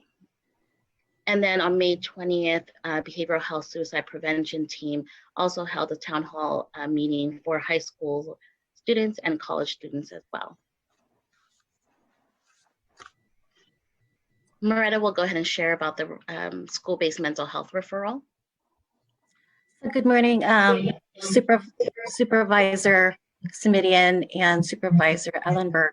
So in October 2019, Supervisor Ellenberg requested from our department, Behavioral Health Services Department, to provide a report on a planning process as well as a timeline, and working in partnership with Santa Clara County Office of Education to provide school-based mental health resources for youth for all school districts within the county.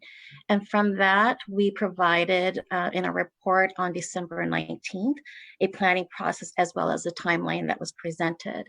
And on the timeline, if you go to the next slide, Catherine, was one of the activities that we needed to accomplish was to provide a consultant to help us with this process. And so we were able to secure Resource Development Associates, so RDA, to help us with this whole process, as well as the stakeholder process of this part of the work.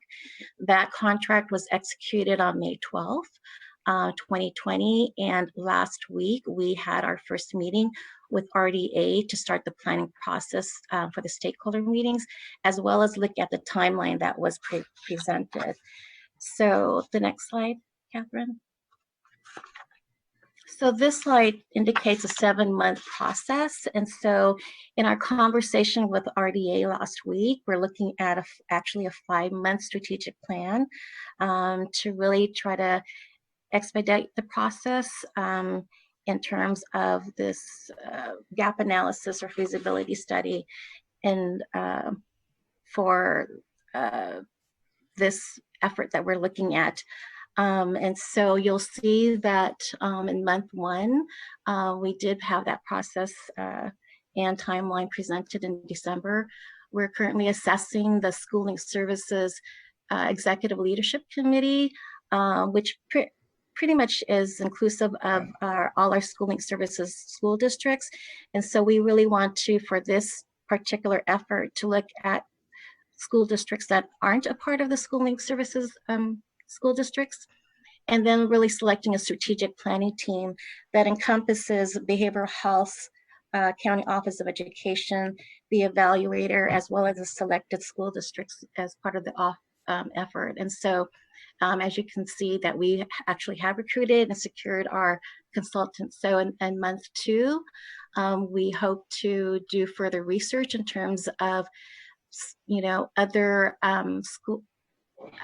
other counties that actually are providing school-based mental health to all school districts, as well as looking at specific models that partner with behavioral health and County Office of Education, and as well as assess what is our current status, and looking at data, behavioral health needs, and collecting data in terms of the Medi-Cal versus commercially insured. And so the other pieces to this timeline are as indicated on this slide. And if we have any questions about that, I guess we can talk about that afterwards.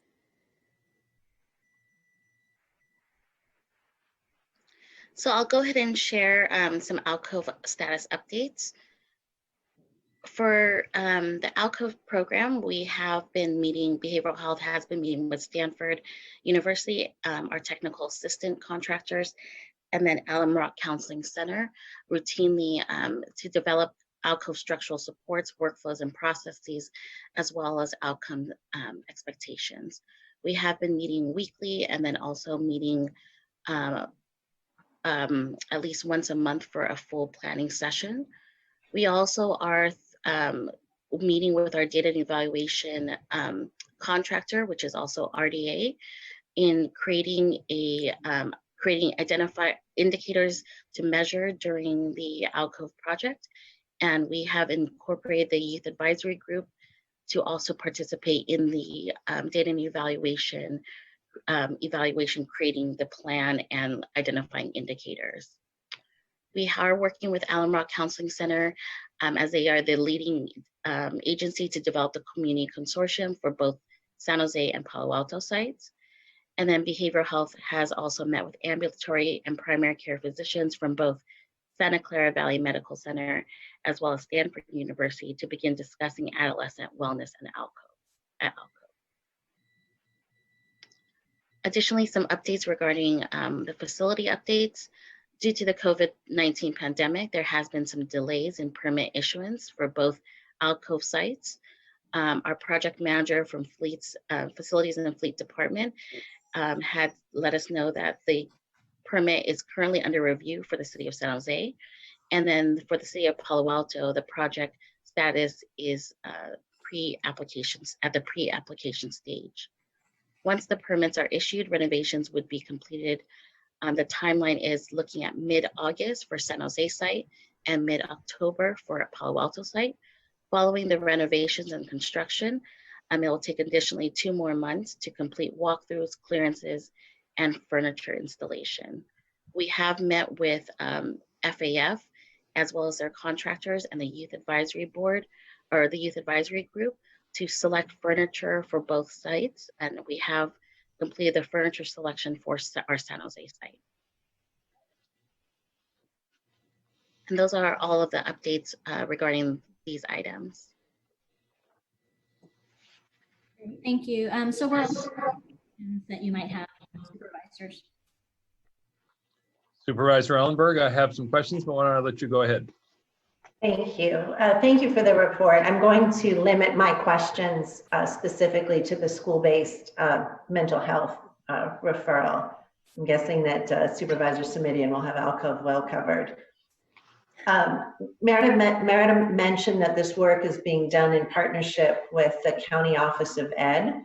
Again, I have to point out that the County Office of Ed didn't have a role in making this report and hadn't in fact seen it before I sent it over to Dr. Dewan. And I'm looking for a real, genuine partnership here between our behavioral health and the County County Office of Education. My expectation is one of co-leadership, ideally, at least an expectation to integrate into the reports how they are partnering and being included in this work. And on reports coming forward, I would like those to be presented with information and input from both behavioral health and the County Office of Ed. The mental health oversight committee grant is due in June. I understand again that Maretta, you're working on it, and County Office of Ed has somebody doing it. Can you tell me what the status of this grant is that would increase access to school-based mental health services? So thank you for those questions. Currently, we've actually been meeting with Allison from County Office of Education, as well as Elizabeth Franco, who actually is the primary grant writer. And we've actually had, just in the last couple of weeks, 3 meetings, but we have been meeting all along since we got noticed regarding this request for application. And so our last meeting on Friday was inclusive of actually subject matter experts from Cupertino Union School District, as well as Moreland School District, to get their input in terms of, from a, actually school district perspective. And so the proposal isn't finalized yet. We've been working on the content and really looking at everyone's feedback as we develop the final proposal, which will be submitted on June 12th to the MHOAC. And so, so it has been a collaborative process. And the focus is really in terms of how do we, as a partner, provide those within the limited amount of grant funding, which is $6 million over the course of 4 years. So if we look at, the 4 years, it's about $1.5 million per year. And how would that be distributed in terms of the model that we will be proposing for this RFA, or request for application, that looks at a tier model, so it's reflective of the PBIS or the MTSS model, looking at the tier 1, tier 2, tier 3, and what those tiers look like in terms of access to, our student population. And so tier 1 looks at really, prevention, earlier intervention. I'm sorry to interrupt, but I am familiar with the tiers, and I want to just ask a couple of pointed questions to make sure that I'm getting information that I need within our limited time. And I appreciate hearing about the work that's happening in preparation of the grant. I know that there's expectation to expand access to services, building upon strengthening and extending even beyond what the SLS model currently looks like. So I appreciate that, and the deadline is quickly approaching. Yes. Do you have information about service data during COVID-19? Are children and families getting access to services? I understand provider experience is that children and youth referrals are considerably down. What data can you share around that? So we do know when the shelter in place took place was on March 16th to the middle of April, that we served approximately 5,027 families. That was information that we looked at. I don't have information since then, but we do know with there's 2 things. With existing clients with our community-based organizations, they are continuing to provide telephonic sessions as well as other platforms in terms of providing individual, group, and family sessions. As Catherine had mentioned before, our coordinators, our 29 schooling services coordinators, are still providing services. And so when there's a family that is in need of behavioral health, they will be referred to our community-based organizations that are connected to those particular schools or school districts, or they're referred into our behavioral health call center. So it is accurate in terms of that our call center referrals are down, and I believe that a couple of things that are primary to our families has been food as well as financial assistance. to our families.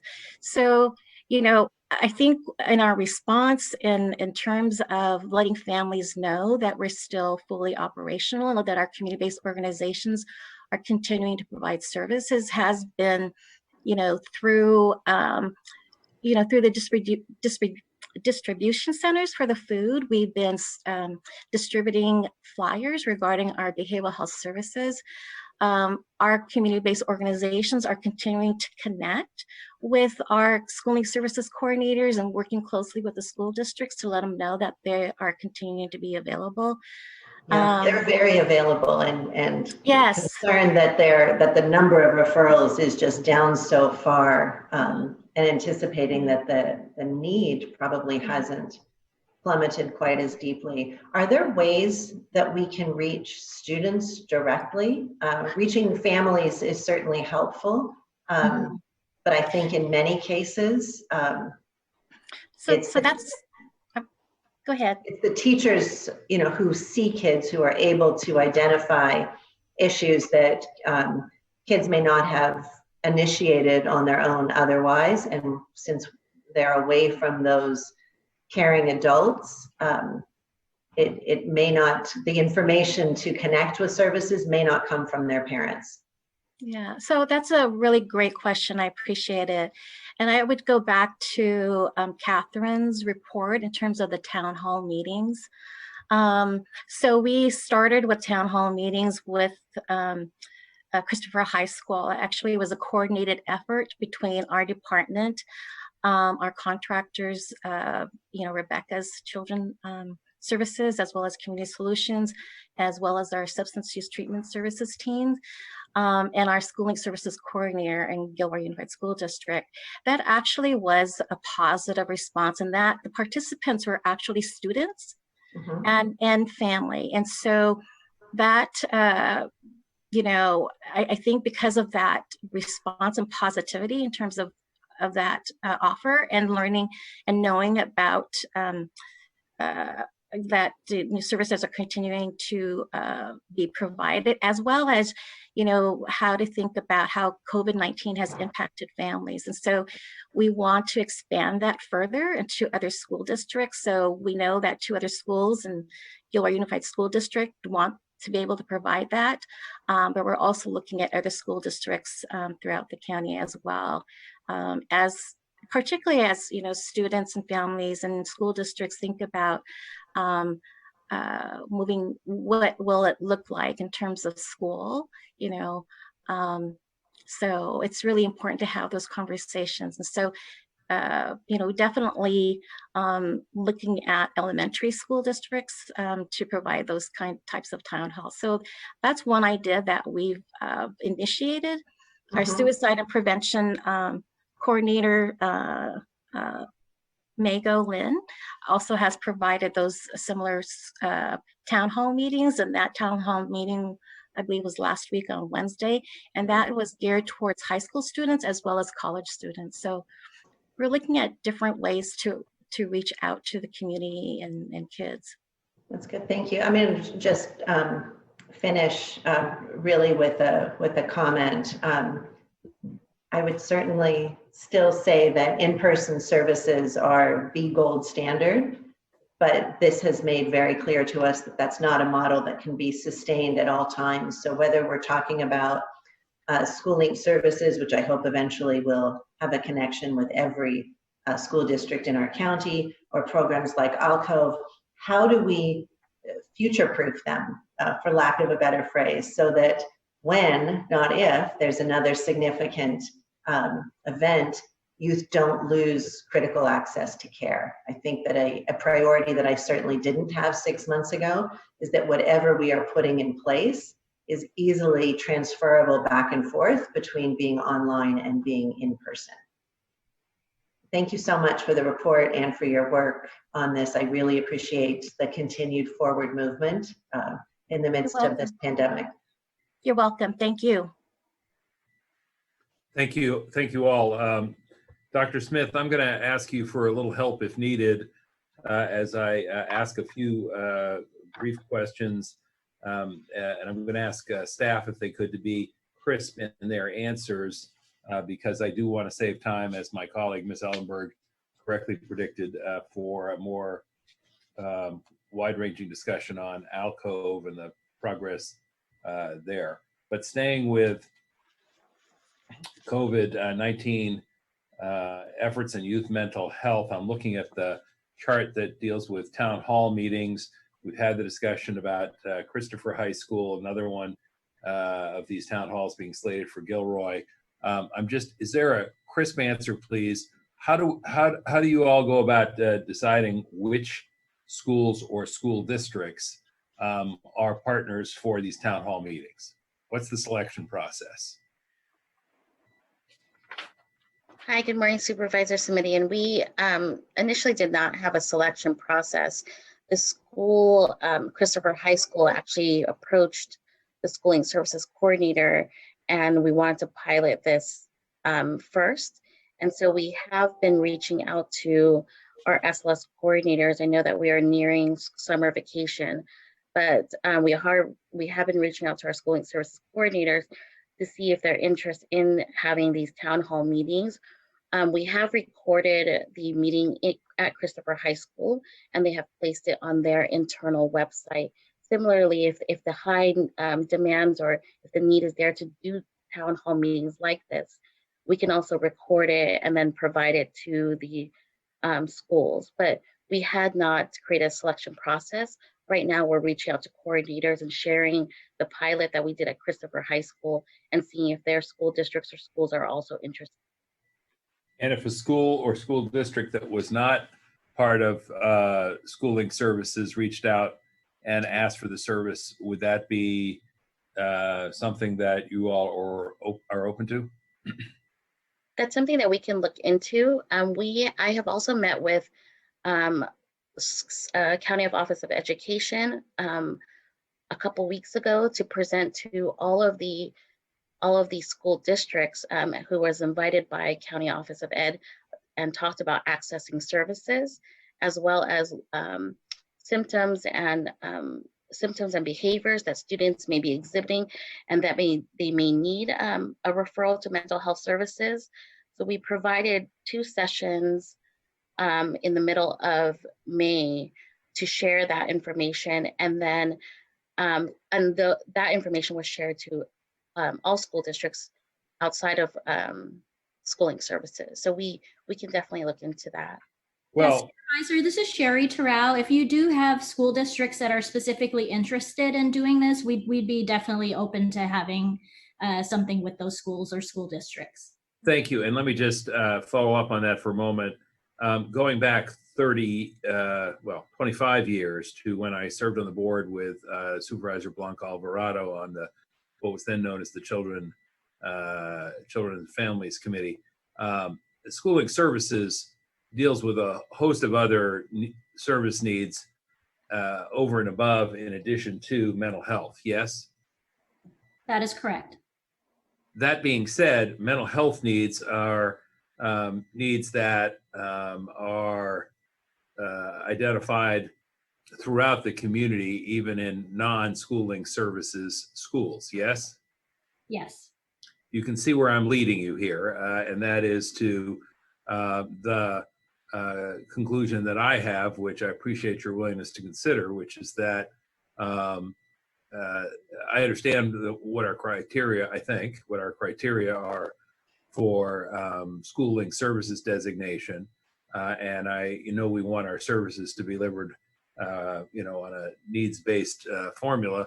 But this is an area where I think it's pretty clear that the need cuts across virtually all demographics, and I would want us to be thinking about responding in that way as well. So I'll follow up with my office and certainly within my own district.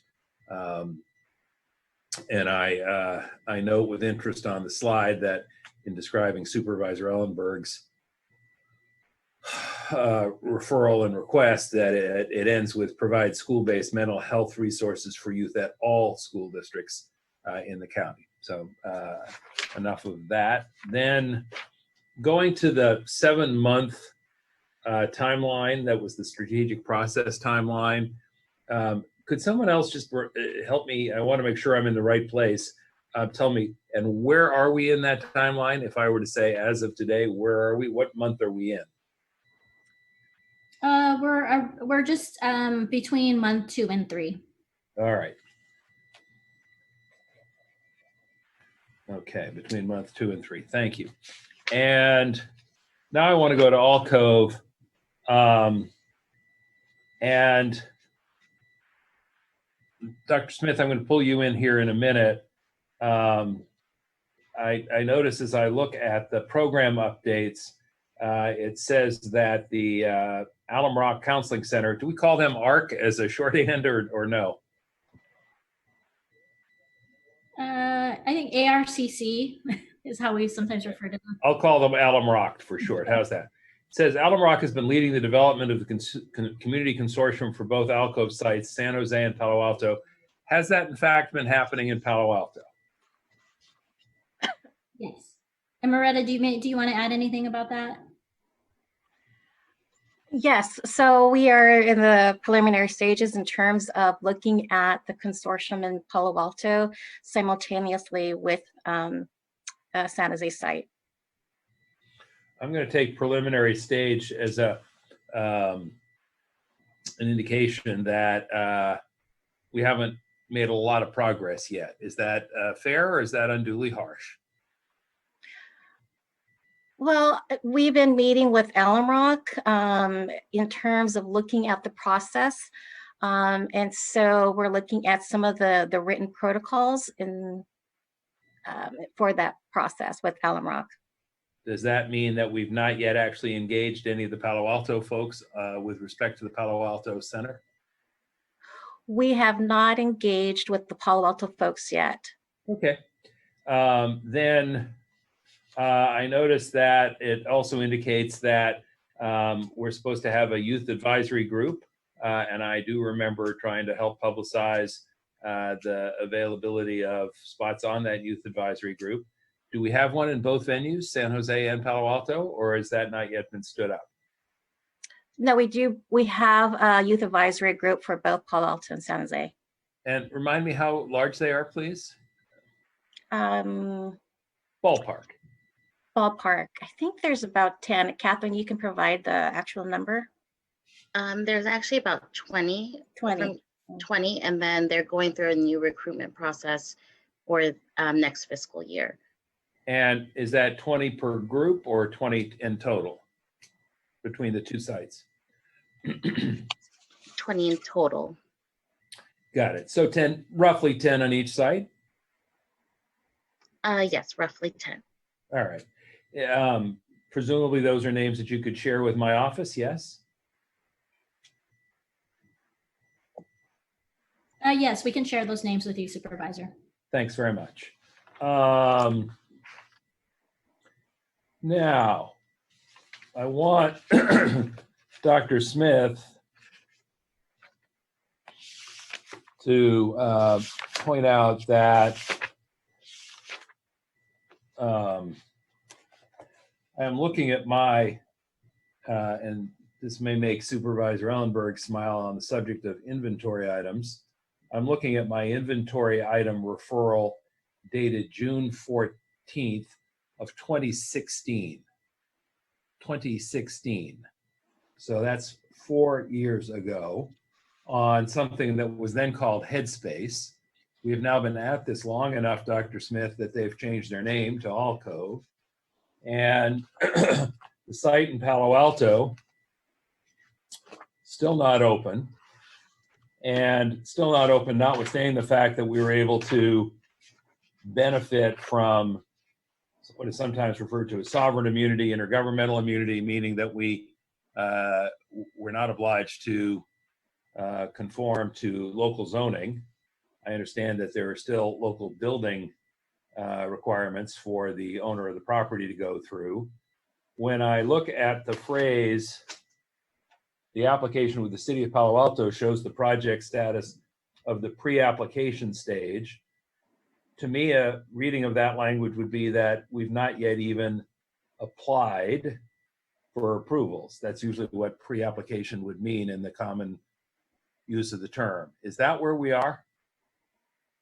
If I could answer that, Supervisor Smitty, this is Jeff Draper from Facilities and Fleet. Yes, the paperwork has been submitted. It's in the pre-application phase because just recently the city gave us a note back and asked us to change a couple of the blocks on the documents that were submitted. That's being updated now. So, excuse me, in the parlance of the planning department, that would mean that you have not yet received an indication that you have a completed application on file. Is that correct? That's a nuance I'll have to double check, Supervisor. As far as I'm concerned, what they're telling us is the last report we had from them verbally was that we had everything we needed in the system. So that's where I would leave it at. That's in permitting as far as I'm concerned. Except that we have to amend the document that we've submitted, if I understood you correctly. It was basically an annotation on a couple of the sheets of the document. Yes, sir. Okay. Well, notwithstanding the long time coming, we've previously been advised that this site would be open this summer. That then got moved to this fall, and this fall is now getting moved to the beginning of the coming year. So, Dr. Smith, I don't know what to do or say, except two things. The first is, just as our office and I were able to be, I think, a little bit helpful in paving the way for the understanding and acceptance of intergovernmental immunity, which addressed the zoning issues that were perhaps problematic. My office and I stand ready, willing, and we hope able to be helpful in terms of moving the rest of this process through, and happy to call it to the attention of city leaders and both at the staff and elected level, because the concern about these issues and desire for these kinds of services is one that, as you know, is long standing in this particular community, where suicide clusters have been, unfortunately, the subject of community anguish far too often. That being said, Dr. Smith, I don't know what to say. It's 4 years later, and we don't even have a formal application complete in to do the work. How would you counsel me in terms of getting this thing to be real? Because as you can tell from both the language and the tone, I'm at the end of my rope on this one. I think the only thing I can suggest is let me look into it, and we'll find out and get you back a off-agenda report about what we can do to speed up the process. Thank you. And for all of you who've been working hard on this, please don't misunderstand my frustration. I appreciate the effort, but 4 years to open up an office, given the urgency of the mental health crisis among teens in the community, is flat out unacceptable. I think I will let it go at that and say thank you, Dr. Smith. I look forward to hearing from you directly on what we're going to do to get this thing open. And Ms. Ellenberg, back to you. If there's anything else on this item. No further comments. Happy to move approval of the item. All right, we have a motion to approve. Dr. Smith, I'm going to ask if the maker is amenable that the motion includes specific direction to the county executive to provide an off-agenda report back on steps that will be taken to expedite the opening of the 2 alcove centers. Of course. Sure. Thank you, Ms. Ellenberg. The seconder is amenable. Thank you. Let me just check with the clerk and say, do we have speakers on this item? We have one speaker, Mr. Chair. And let's let that one speaker step up, and we have 2 minutes for that one speaker. Thank you. The next speaker is Scott Largent. I am unmuting you. Please accept the unmute and you will have 2 minutes to speak. The timer will start when you begin speaking.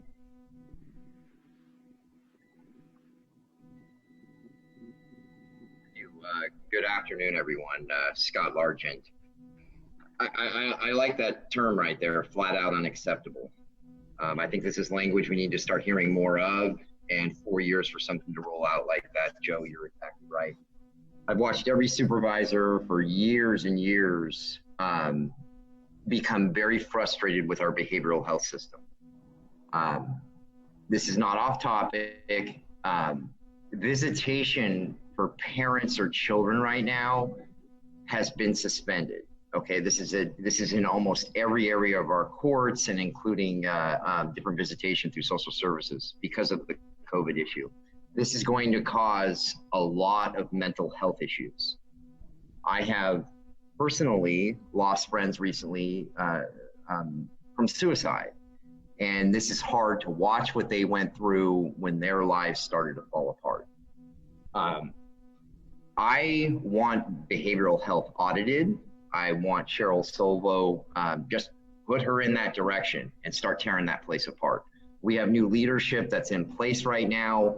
I just hope we don't beat this dead horse for another 4 years. And you guys are asking the right questions right now, but we're going to get another report. They're going to blow more smoke, and it's going to be extended out farther. And yeah, I think it is flat out unacceptable. I'm right there with you, Joe.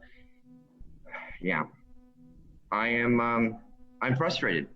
So, I mean, that's where I can leave it at right now. I am frustrated. So, kind of getting a little distracted right now. We're watching another mentally ill woman out there. It looks like she's doing somersaults out in front of the county building right now. Oh yes, that is a meth pipe. And oh, wow. Oh, I don't even want to get into the rest of what you do. Maybe we can get her some help.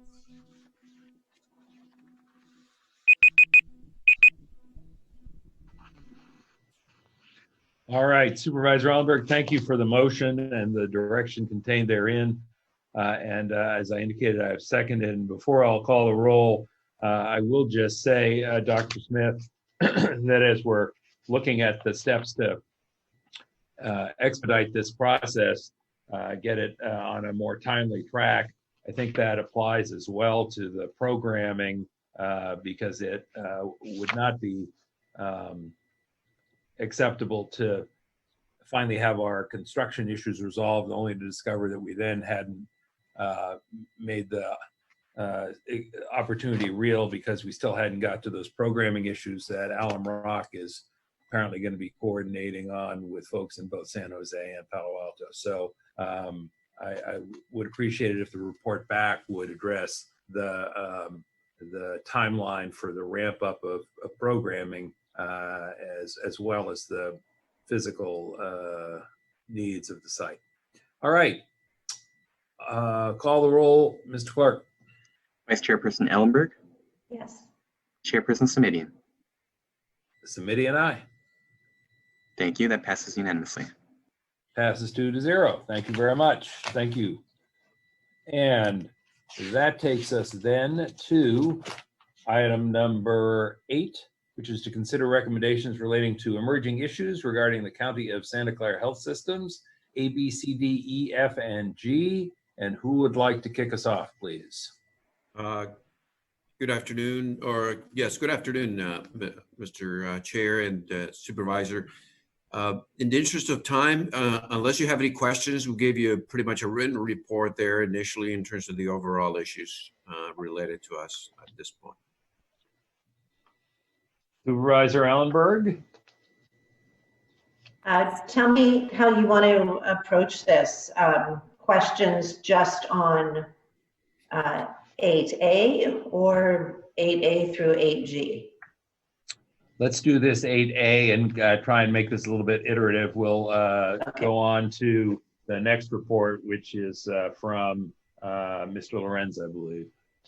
Thank you, Chair Simidian and Supervisor Ellenberg. Again, one moment, please, Mr. Lorenz. I'm sorry. I didn't mean to interrupt any questions for Mr. Santiago. So, Supervisor I have no comments on 8A. Just wanted to know if I was teeing up all of them. Ready for B. If I could ask you to hold that thought, I'll bring Mr. Santiago back on the screen, even though he disappeared on us. Thank you, Mr. Santiago. You're so presentable with that coat and tie on today. I wanted to give you some airtime. So, in all seriousness, I know we have a full presentation scheduled for our November Health and Hospital Committee meeting on the pilot medication assistance program, the subsidized medical medications referral that I've done around discounted diabetes medications and asthma and EpiPens. But I did just want to make sure and confirm with you and the county executive, we do have some placeholder funding in the budget for that, as I recall, yes? Yes, correct. We're linking it to the your recently approved healthcare access program, and it's part of our base budget for next fiscal year. Thank you. And if I understand it correctly, right now the thinking is about medications being made available in our Sunnyvale, Gilroy, and Moore Park VMC health centers. Do I have that right as well? Yes, at this point. All right. Let me ask you to, since we are going to have this item come back, and to both you and Mr. Lorenz and Dr. Smith, and I appreciate the fact that this is a somewhat innovative concept that we're talking about here, and breaking some new ground. At least I hope we'll be able to do so. But let me ask if you could also think about other venues. I am thinking about our partnership with Serum, with whom we've worked at the Better Health Pharmacy. So I thought that seemed like a logical choice. There may be operational reasons why that doesn't make sense. I'm prepared to hear them, but I'd like to know if that's a possibility.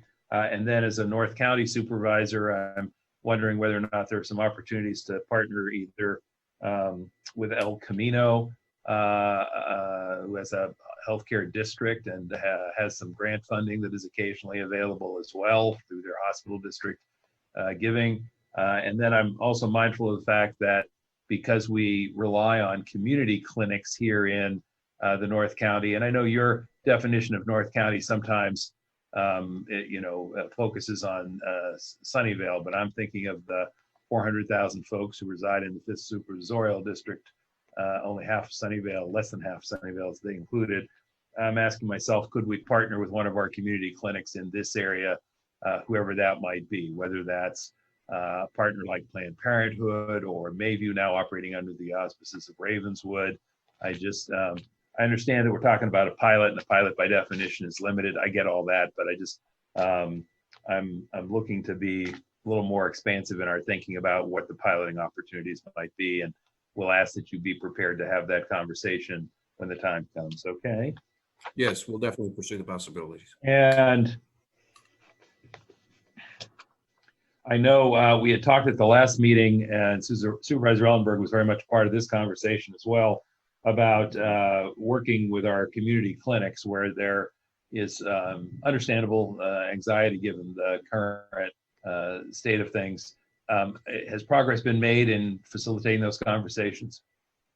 Yes, we continue to meet with the clinics on a regular on program matters, as well as with the county executive, Dr. Smith, who have been talking primarily around COVID in terms of our responsiveness as well as recovery effort. And when you mention COVID, that of course prompts the question, and maybe if Dr. Cody's no longer with us, but maybe Dr. Smith tells, does that mean that they might become our partners in contact tracing, since one of the concerns that they expressed is that they had decrease in caseload during the COVID crisis, but staff that they were nonetheless obliged to keep on the books? We're certainly hoping so, and we're communicating with them about that and how we can affiliate or get them involved. Okay. All right. Well, then I think that takes care of my questions for the moment, and we can go on to Mr. Lorenz, and thank him for his patience. Mr. Lorenz? Thank you, Mr. Santiago. Thank you, Chair Simiti and Supervisor Ellenberg. Just a brief update. Of course, you do have the written report. Our efforts right now really are focused on making sure that our patients in the community understand the importance of accessing healthcare on a regular basis, and also providing them information on how we're actually ensuring their safe return relative to our clinics and our hospital. We will continue to communicate that and encourage the community to access healthcare. The other effort, of course, is around supporting the EOC around testing capacity, both in terms of staffing resources and laboratory support. Also in identifying additional staff to support the contact tracing that was discussed earlier.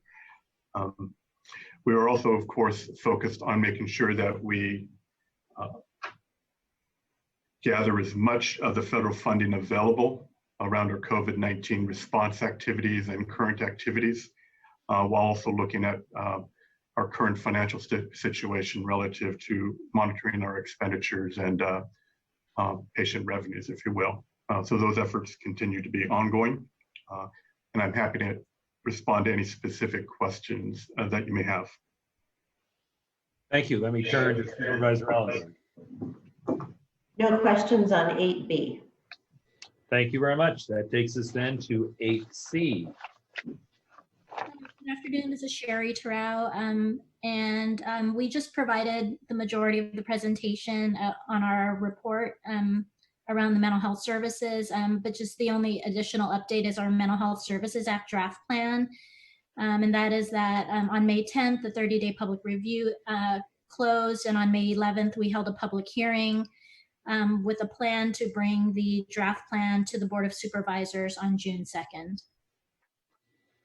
And if I were to ask you, what's the biggest headline from the draft plan, what would you tell us? I would basically say that essentially we're looking at the highest priority services to be able to continue going forward while looking at an outlook financially that will create, unfortunately, some challenges near term related to MHSA revenue decreasing in the near future. Thank you. Supervisor Ellenberg, comments or questions, ma'am? Yeah, thank you.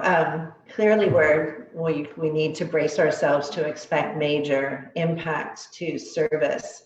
I'd like to have some more detail about how our department is going to engage stakeholders around the draft plan for next year, when we need to take into account those services. And just want to reemphasize the prioritization that I highlighted earlier and asked for a report back on questions addressing prioritization of behavioral health services for our most vulnerable groups, for youth, our unhoused community members, and other key groups to identify necessary adjustments and approaches for consideration in the aftermath of COVID-19. So what do you see, how do you see approaching and working with these groups differently and highly effectively?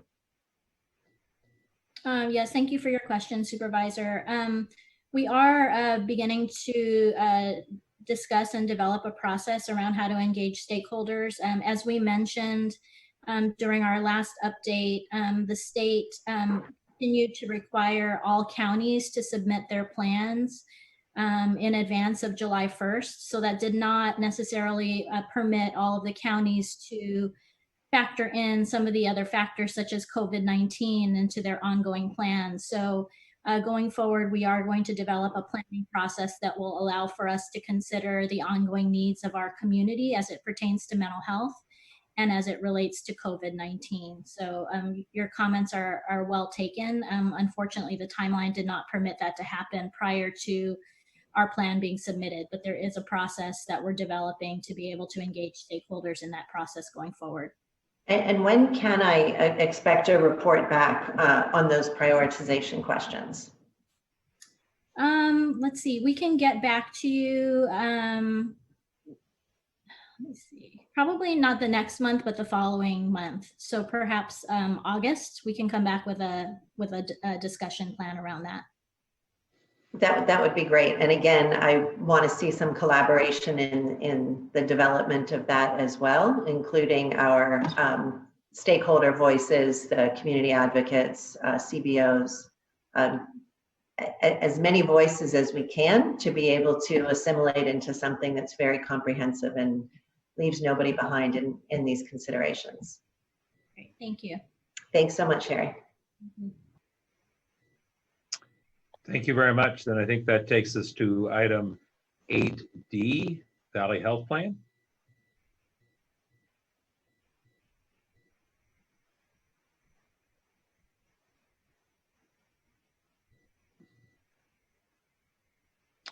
Do we have someone reporting today from Valley Health Plan? Sorry, can you hear me now? Thank you so much. Sorry, my apologies. I thought I was unmuted. This is Laura Rosas. Thank you, Chair Simidian, and thank you, Supervisor Ellenberg. You do have our report, and I can provide some updates as to how Valley Health Plan is operating in the COVID-19 environment. We are 98% telework, and all functions are up and running. You have in our report claims, member services, IT tickets. We are functioning as we were in the office, with the exception of face-to-face interactions with the public. We have suspended those and provided member service numbers on our website, as well as at the building location. We've promoted that in multiple channels. We have provided member and provider communications through our website, and in terms of provider, through U.S. mail and through other means. We will begin to do public interactions at some point, along with, we'll adhere to county guidance. But at the moment, that is the only service that we have suspended. Everything else is up and running. We have about 165,000 members at this point in time, and well over 25,000 covered California members, which is a significant increase over last year. Over 3,000 of those members were enrolled in the special enrollment period. Given COVID-19, we've had to suspend all of our face-to-face outreach, which has given us the opportunity to look at other means of reaching out to members and potential members. And so we've done a significant amount of work around a digital campaign, and you may see some of those digital and broadcast ads during the next few weeks. And that is my report. Do you have any questions? Supervisor Ellenberg, none for me today. How about you? Just very briefly, thank you, Laura, for the report and the off agenda. I want to make sure to recognize the VHP team for so quickly adapting to a fully remote operation and stepping up outreach and support to members and those that may be losing employer provided coverage right now. I'd like to have a member of my team follow up after the meeting on the medical management unit priorities that are noted in the off agenda, including addressing the social determinants of health and preventative services. So my office will reach out to you and follow up on that conversation. Absolutely. Thank you so much. Thank you very much. Thank you. And that takes us to item 8E, emergency medical services. Good afternoon, supervisors. This is Jackie Lowther, and Ken is also here. You have our report, and it was just to give you a brief overview that everybody has been compliant through the month of April.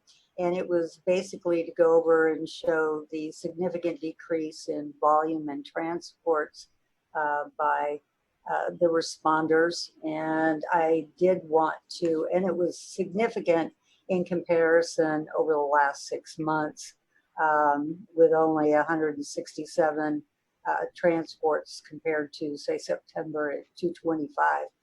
But I wanted to give you also, we normally every month on a monthly basis do our patient offload and our bypass. And what a significant, I have never in my 20 years here ever seen bypass at 7 hours for the month. But the hospitals have done a remarkable job in getting those patients back out into the field, and they exceeded, it was amazing, but all hospitals except for one, were under 30 minutes as their, goal. And we are lowering our benchmark as a result. The state has a 20-minute benchmark for patient offload. We've been at 25 for the last couple of years. The hospitals have done an amazing job. And kudos to Valley Medical Center, who has worked exceedingly hard in increasing their times, lowering their times, I should say. So this was just sort of an overview to really be able to look at the impact that the COVID-19 has had on our services and on the hospitals. and any questions that you all might have for either Dr. Miller or myself. Yes, just I caught the passing reference, but if in layman's language, what's the biggest single reason it takes so much longer? Currently, or Yeah, currently. right now, a lot has to do with them donning and doffing their PPE. Right now, many of the hospitals are running into issues with getting into the hospitals and then doffing their personal protective equipment. But they are, and if you look, some of them have, it's almost like a speed test, but they have worked so hard, and Valley Medical Center in particular has such a small emergency department for the mass sort of volume that they have. So they have worked so hard to get their numbers down. And in April, they were only at 26 minutes. So they're doing a great job over there. Supervisor Ellenberg, anything before we go on to the next item? No questions on this item. Thanks, Jackie. You're welcome. Thank you, Ms. Lowther. Thank you, Dr. Miller. That takes us to item 8F, report from Custody Health Services.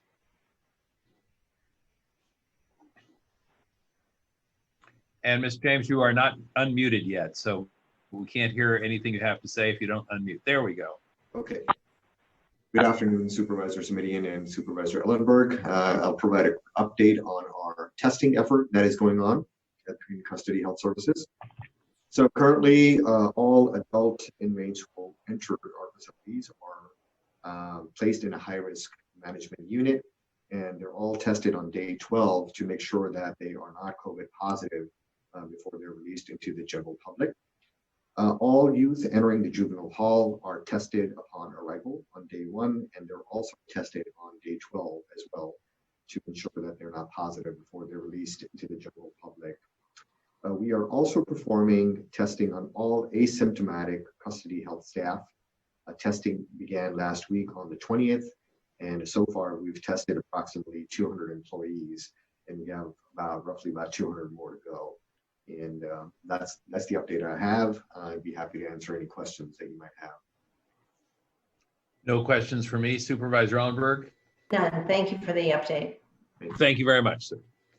And that takes us to 8G, which is to receive the verbal report relating to federal health policy and budget landscape. Good afternoon, Supervisor. Hi, Mr. Margolis. Nice to see you. What would you like us to know? Well, there's a lot happening at the federal level right now, in that the Congress is now engaged in an effort to get a 5th COVID-19 relief package passed. The first act in this latest effort occurred when the House on May 15th passed the HEROES Act, the $3 trillion package, largest ever. Senator McConnell has already said he's not going to take up the HEROES Act in the Senate, sort of dead on arrival, but it is an effort by the House to frame the issues that they're going to be most concerned about in the negotiation that will occur over the next few weeks. And I want to highlight a few of them that are of particular concern to the county. The first involves the effort to replenish the health care provider relief fund. This is the pot of money that directly supports hospitals and other healthcare providers who are on the front line in the COVID-19 effort. The Pelosi bill would add $100 billion to the provider relief fund, and that would mean more money for Santa Clara County. And I'll talk more about the formula in a few minutes. I wanted to flag that as the first issue. The next issue directly relates to the conversation you've been having this morning and actually over the last several weeks about testing and contact tracing and other services and efforts related to this general arena. The Pelosi bill has $75 billion for testing and contact tracing. It's inspired by and an effort to build on the proposal put forward a few weeks ago by Gottlieb and Slavitt. Gottlieb is the former Trump FDA commissioner. Slavitt is the former Obama CMS director. It's their bipartisan proposal at that time to inject $46 billion into testing, contact tracing. Pelosi and her team added to that number, and they have a package now worth $75 billion. The way this would work in the Pelosi bill, and again, it's just a first draft and negotiations to follow, is this would be money given to the Centers for Disease Control to develop a national strategy and to do grants to states and localities to actually implement aspects of this effort. To remind you just briefly what Slavitt and Gottlieb, though, had in mind and how it might relate to Santa Clara County's efforts, in the Slavitt-Gottlieb proposal, which was much more specific, they actually put out $12 billion to hire 180,000 contact tracers nationally. That was the number that they had picked as the needed workforce, and they put out $12 billion for that purpose. They also put out $4.5 billion to acquire hotels and motels for self-isolation based upon the unmet need in that arena. And they further added into their proposal $12 billion for self-isolation daily per diems. The idea here is to provide, sort of on the federal jury duty model, $50 a day to everyone who is voluntarily self-isolating. So while the Pelosi package isn't specific about these particular components, it's more of a grant program that CDC has responsibility for. I wanted to reference these specific components because they could be part of the negotiations in June, and all of them obviously relate to what Santa Clara County is trying to accomplish. The last major piece of this package I want to highlight is the $875 billion for state and local government relief. This is consequential on multiple levels. There's $167 billion that would go into a local government fiscal relief fund that counties could directly access. That's obviously consequential to the county. And there's also $500 billion that would go to the states. And that has direct impact on the county because of the impact it has on the state budget. Governor Newsom, in his May revise, has built his state budget on, in part, on receiving a fiscal relief package from the federal government in the month of June. This $500 billion piece of the Pelosi bill represents that effort. The governor has put aside $14 billion in what are referred to as trigger cuts that would occur in July if the federal government doesn't come through with a relief package. And if the federal government does come through with a relief package, these $14 billion in cuts would be rescinded. One other point to make, going back to the $100 billion in the provider relief fund, one other point worth noting here is it's great to have a provider relief fund. I'm sorry, Supervisor Smitty, I can't hear you. Thank you. I was muted while I was asking somebody else to please mute their mic because you were being interfered with. Yes. So now that the other mic is properly muted and I'm unmuted, I could ask you to please continue, and I apologize. Thank you. Appreciate your intervention. So there is an important issue here involving the formula for the provider relief fund, because it's one thing to say hospitals and other healthcare providers with COVID impact are going to have these billions of dollars, but the federal government has been widely criticized for the way they've distributed these dollars. The initial distributions in the earlier bills were linked to things like Medicare volume in the first bill. In the second bill, they injected this notion of net patient revenue, which really ties to private insurance. In both cases, they ignored the issue of Medicaid and Medicaid volume, which would be important in Santa Clara County. So Speaker Pelosi has not just $100 billion of new money, but she also has a formula in her bill that would give special weight to Medicaid volume, Medicaid providers. The New York Times this morning, if you have a chance to look at it, the lead story in the New York Times today is actually about how the initial distribution of dollars through this provider relief fund has been misdirected. It talks about 20 large national healthcare systems that collectively have $100 billion in reserves, getting $5 billion in cash support. from the federal government, no connection at all to need or to their relationship to the COVID crisis. So the Speaker's bill is trying to correct that. Three other issues worth just quickly noting that are in the HEROES Act that will be part of this negotiation, we hope, in June.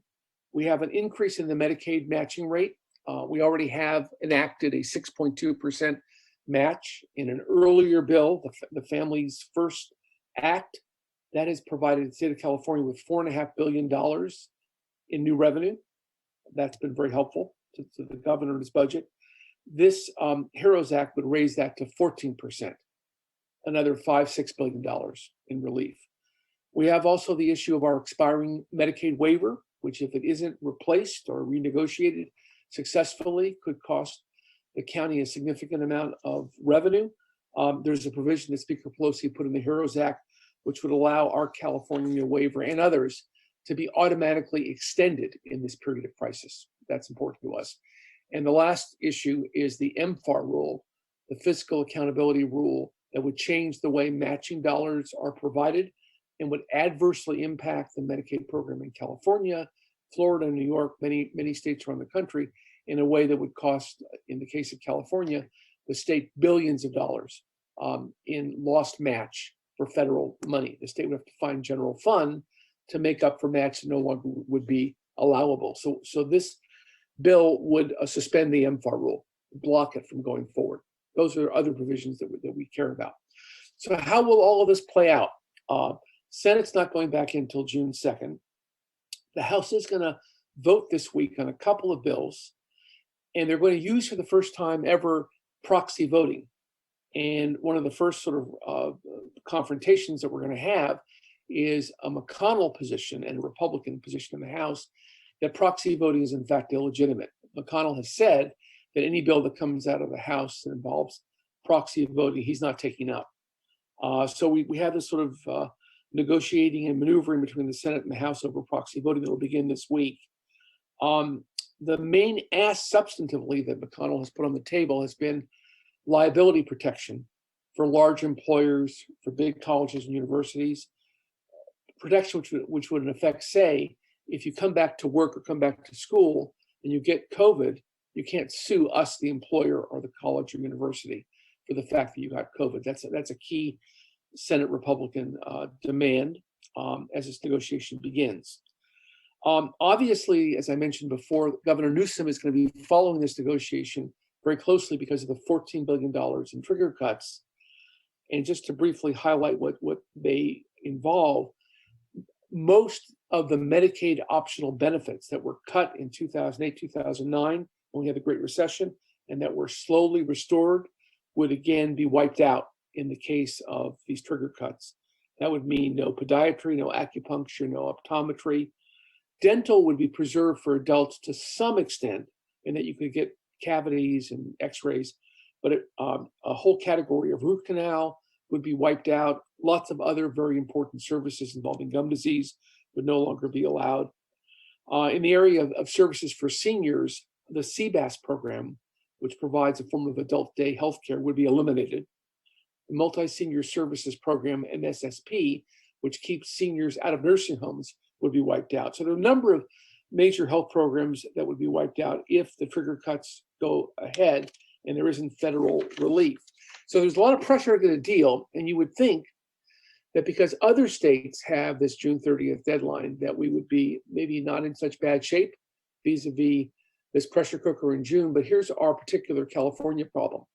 Thanks to Proposition 25, which took us from 2/3 vote budget to majority vote budget and put on the table suspending legislative pay and per diem, passed in 2010. We now have budgets that are passed on June 15th. And legislators, ever since Prop 25 passed, don't let the budget go beyond June 15th. The problem is other states, including states that have a June 30th budget of their own, don't have a Prop 15 in effect. And most of them are accustomed to doing what California used to do, which is to go beyond its deadline of June 30th and wait to see what revenues get generated and struggle and to find a solution under the pressure of being late. Not a good way to govern, but that's the way California used to do it. That's the way most other states will do it in this current crisis. That has led Senator McConnell to say just this morning that he's going to get to this project, but probably not for a month, which takes us into late June. So the problem for Governor Newsom is going to be, how do you reconcile a budget in mid-June with these trigger cuts when the federal process may drag on into late June or even early July? It's going to make for very intense budget negotiations, both the state and the federal level, with a great deal at stake, obviously, for Santa Clara County. That completes my report, Mr. Chairman. I'm happy to respond to questions. Thank you, Mr. Margolin. On the trigger cuts, which you tied to or indicated are tied to the so-called optional Medi-Cal benefits, presumably there are two goals here. At least this is my inference. I just want to run them by you. The first is to protect those services if the federal funds are forthcoming. Yes? Yes, yes. And the second is to, forgive me for being this jaded, to push the political blame off on the administration at the national level if the trigger cuts are made because the federal funds are not forthcoming. Yes? Well, the way I think Governor Newsom would probably frame a response to that question would be, he wants to mobilize all the constituencies in California that are at risk to maximize the pressure on Congress. So in addition to the healthcare cuts, there's $5 billion in education cuts that are on the table. There's $14 billion total, and he's trying to mobilize those constituencies. But yes, he is pointing quite clearly to the federal government and saying if these cuts take effect, it will be the fault of a dysfunctional Congress and federal government that couldn't come to agreement on a rescue package. Thank you, though. Your follow-up was instructive in terms of the strategy of bundling, I gather, a mix of trigger cuts, which would thus bundle an engaged set of constituencies, plural. Did I get that right? That is correct. Thank you. Ms. Ellenberg, I saw your screen light up. I thought, there you are. Thank you. And your mic needs to be unmuted, but what would you like to ask or comment on? Thanks, Bert. Just a quick question of your sense of the likelihood of the $75 billion proposed funding for testing and tracing supports will be passed. So my sense is that it's a completely open issue right now. There's a very good chance it will not be part of the package, but given the fact that Speaker Pelosi has prioritized it, given the fact that Slavitt and Gottlieb are a potent bipartisan team, Gottlieb actually is an advisor to the president informally. He's a former FDA commissioner appointed by Trump, and he still has the ear of the president. So because Gottlieb is part of the mix and he has the ear of the president, I wouldn't suggest that this is going to be a completely rational, linear process where, of course, this money would be forthcoming. But in the chaos of June, I think there's a chance that some of this money, maybe not $75 billion, but some of this money may survive. Thanks. Believe me, I'm not counting on rational or linear. Thank you. Very wise. Thank you. Any other comments or questions, Supervisor Ellenberg? Then let me turn to the clerk and ask if there are members of the public who would like to be heard on item 8, A through G. There are 2 speakers, Mr. Chair. All right. Well, before we go to them, let me just say thank you again to Mr. Margolin. Always a pleasure to work with you and hear from you. And let's go to those 2 speakers, and we'll give them each 2 minutes before we wrap up today's hearing. The next speaker is Scott Largent. I am unmuting you. Please accept the unmute and you will have 2 minutes to speak. The timer will start when you begin speaking. Thank you. Good afternoon, everyone. Scott Largent. I always like to comment on the behavioral health item when it's always item number 8 here for the health and hospitals. I am wondering, since we're not really utilizing the psych ward right now, Are we going to bring in more social workers, county employees? Because we've turned downtown into the psych ward. So where are the employees then to staff the psych ward, I guess is what I'm getting at. And you heard the gal talk about how there's no face-to-face. People are not having appointments like that right now. The mental health location on Santa Clara Street, parking lot's like a ghost town right there. Now I understand people shelter in place, working from home, working remotely, but the crazies are not taking time off, okay? They are literally everywhere and they're not getting adequate care. Now, where is everybody? Why am I and myself and Robert Aguirre and a couple other activists, why are we the first responders for these people right now? Why is it that way? I mean, there's people that work for our county that make really good money that are really, I would say, qualified for doing this, yet you have activists doing the work for you. And then nobody even comes to us to ask, hey, what's really going on? I spent 4 years researching this stuff. I'm putting together a team, and a team that can actually help these people. Because I'm the type of person that doesn't want to sit here and just beat a dead horse forever. These people need help, and they're lost in our system. They're lost in our town. They're lost in our county. The woman that was out in front of this the building today, I mean, this woman's just dying right in front of us. We do nothing. Thank you.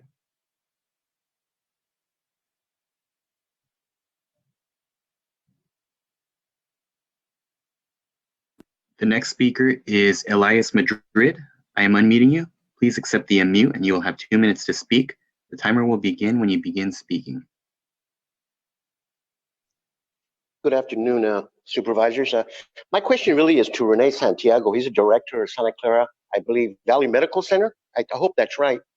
A couple of weeks ago, I had a problem. I have sciatic nerve problems, and I was directed to what's a satellite, Valley Medical Center on 17th and East Santa Clara. I don't know if you've ever had sciatic nerve problems, but they hurt. I was told that my name was put on the list, and I was told that I would have to wait outside if I wanted to see. I was not given a chair. I mean, I couldn't sit down, and they made me sit down in cement. I did some checking. I finally went to Valley Medical Center, and they told me that they're not supposed to refuse service like that. And my question is to Rene Santiago. I hope I can get a hold of him. Is why that happened when it's a policy of Valley Medical Center, not if somebody's sick, not to turn them down. And that's what happened at this place. And customer service has been closed since this epidemic, so I can't get a hold of him. And I'm glad that he came today, or he spoke today with you, because this is my only way of getting hold of somebody, that they have to check this hospital over there and their policies. And all their policies should be the same. If they're Valley Medical, all their policies should be the same. And that's all I have to say. Thank you. Thank you, Mr. Chair. Public comment. Go right ahead, Mr. Clerk. Forgive me, that concludes public comment. Thank you, Mr. Chair. Thank you. All right, then. Supervisor Ellenberg, I believe that concludes item number 8. So if we can simply get a motion to receive the reports, this would be the time. So moved. Motion by Ellenberg, second by Simidian. We've taken public comment. Without objection and hearing none, we will consider the item approved, but we will ask the clerk to do the roll call for the record. Vice Chairperson Ellenberg. Yes. Chairperson Simidian. Simidian, aye. Motion is approved on a 2-0 vote. Mr. Clerk, based on my reading of our agenda, we are ready to adjourn the meeting, and we have our next regular meeting scheduled for Wednesday, June the 24th, but as Ms. Ellenberg referenced earlier, we have a special meeting on contact tracing coming up June the 4th. So without objection and hearing none, we stand adjourned. Thank you all very much. Thank you all.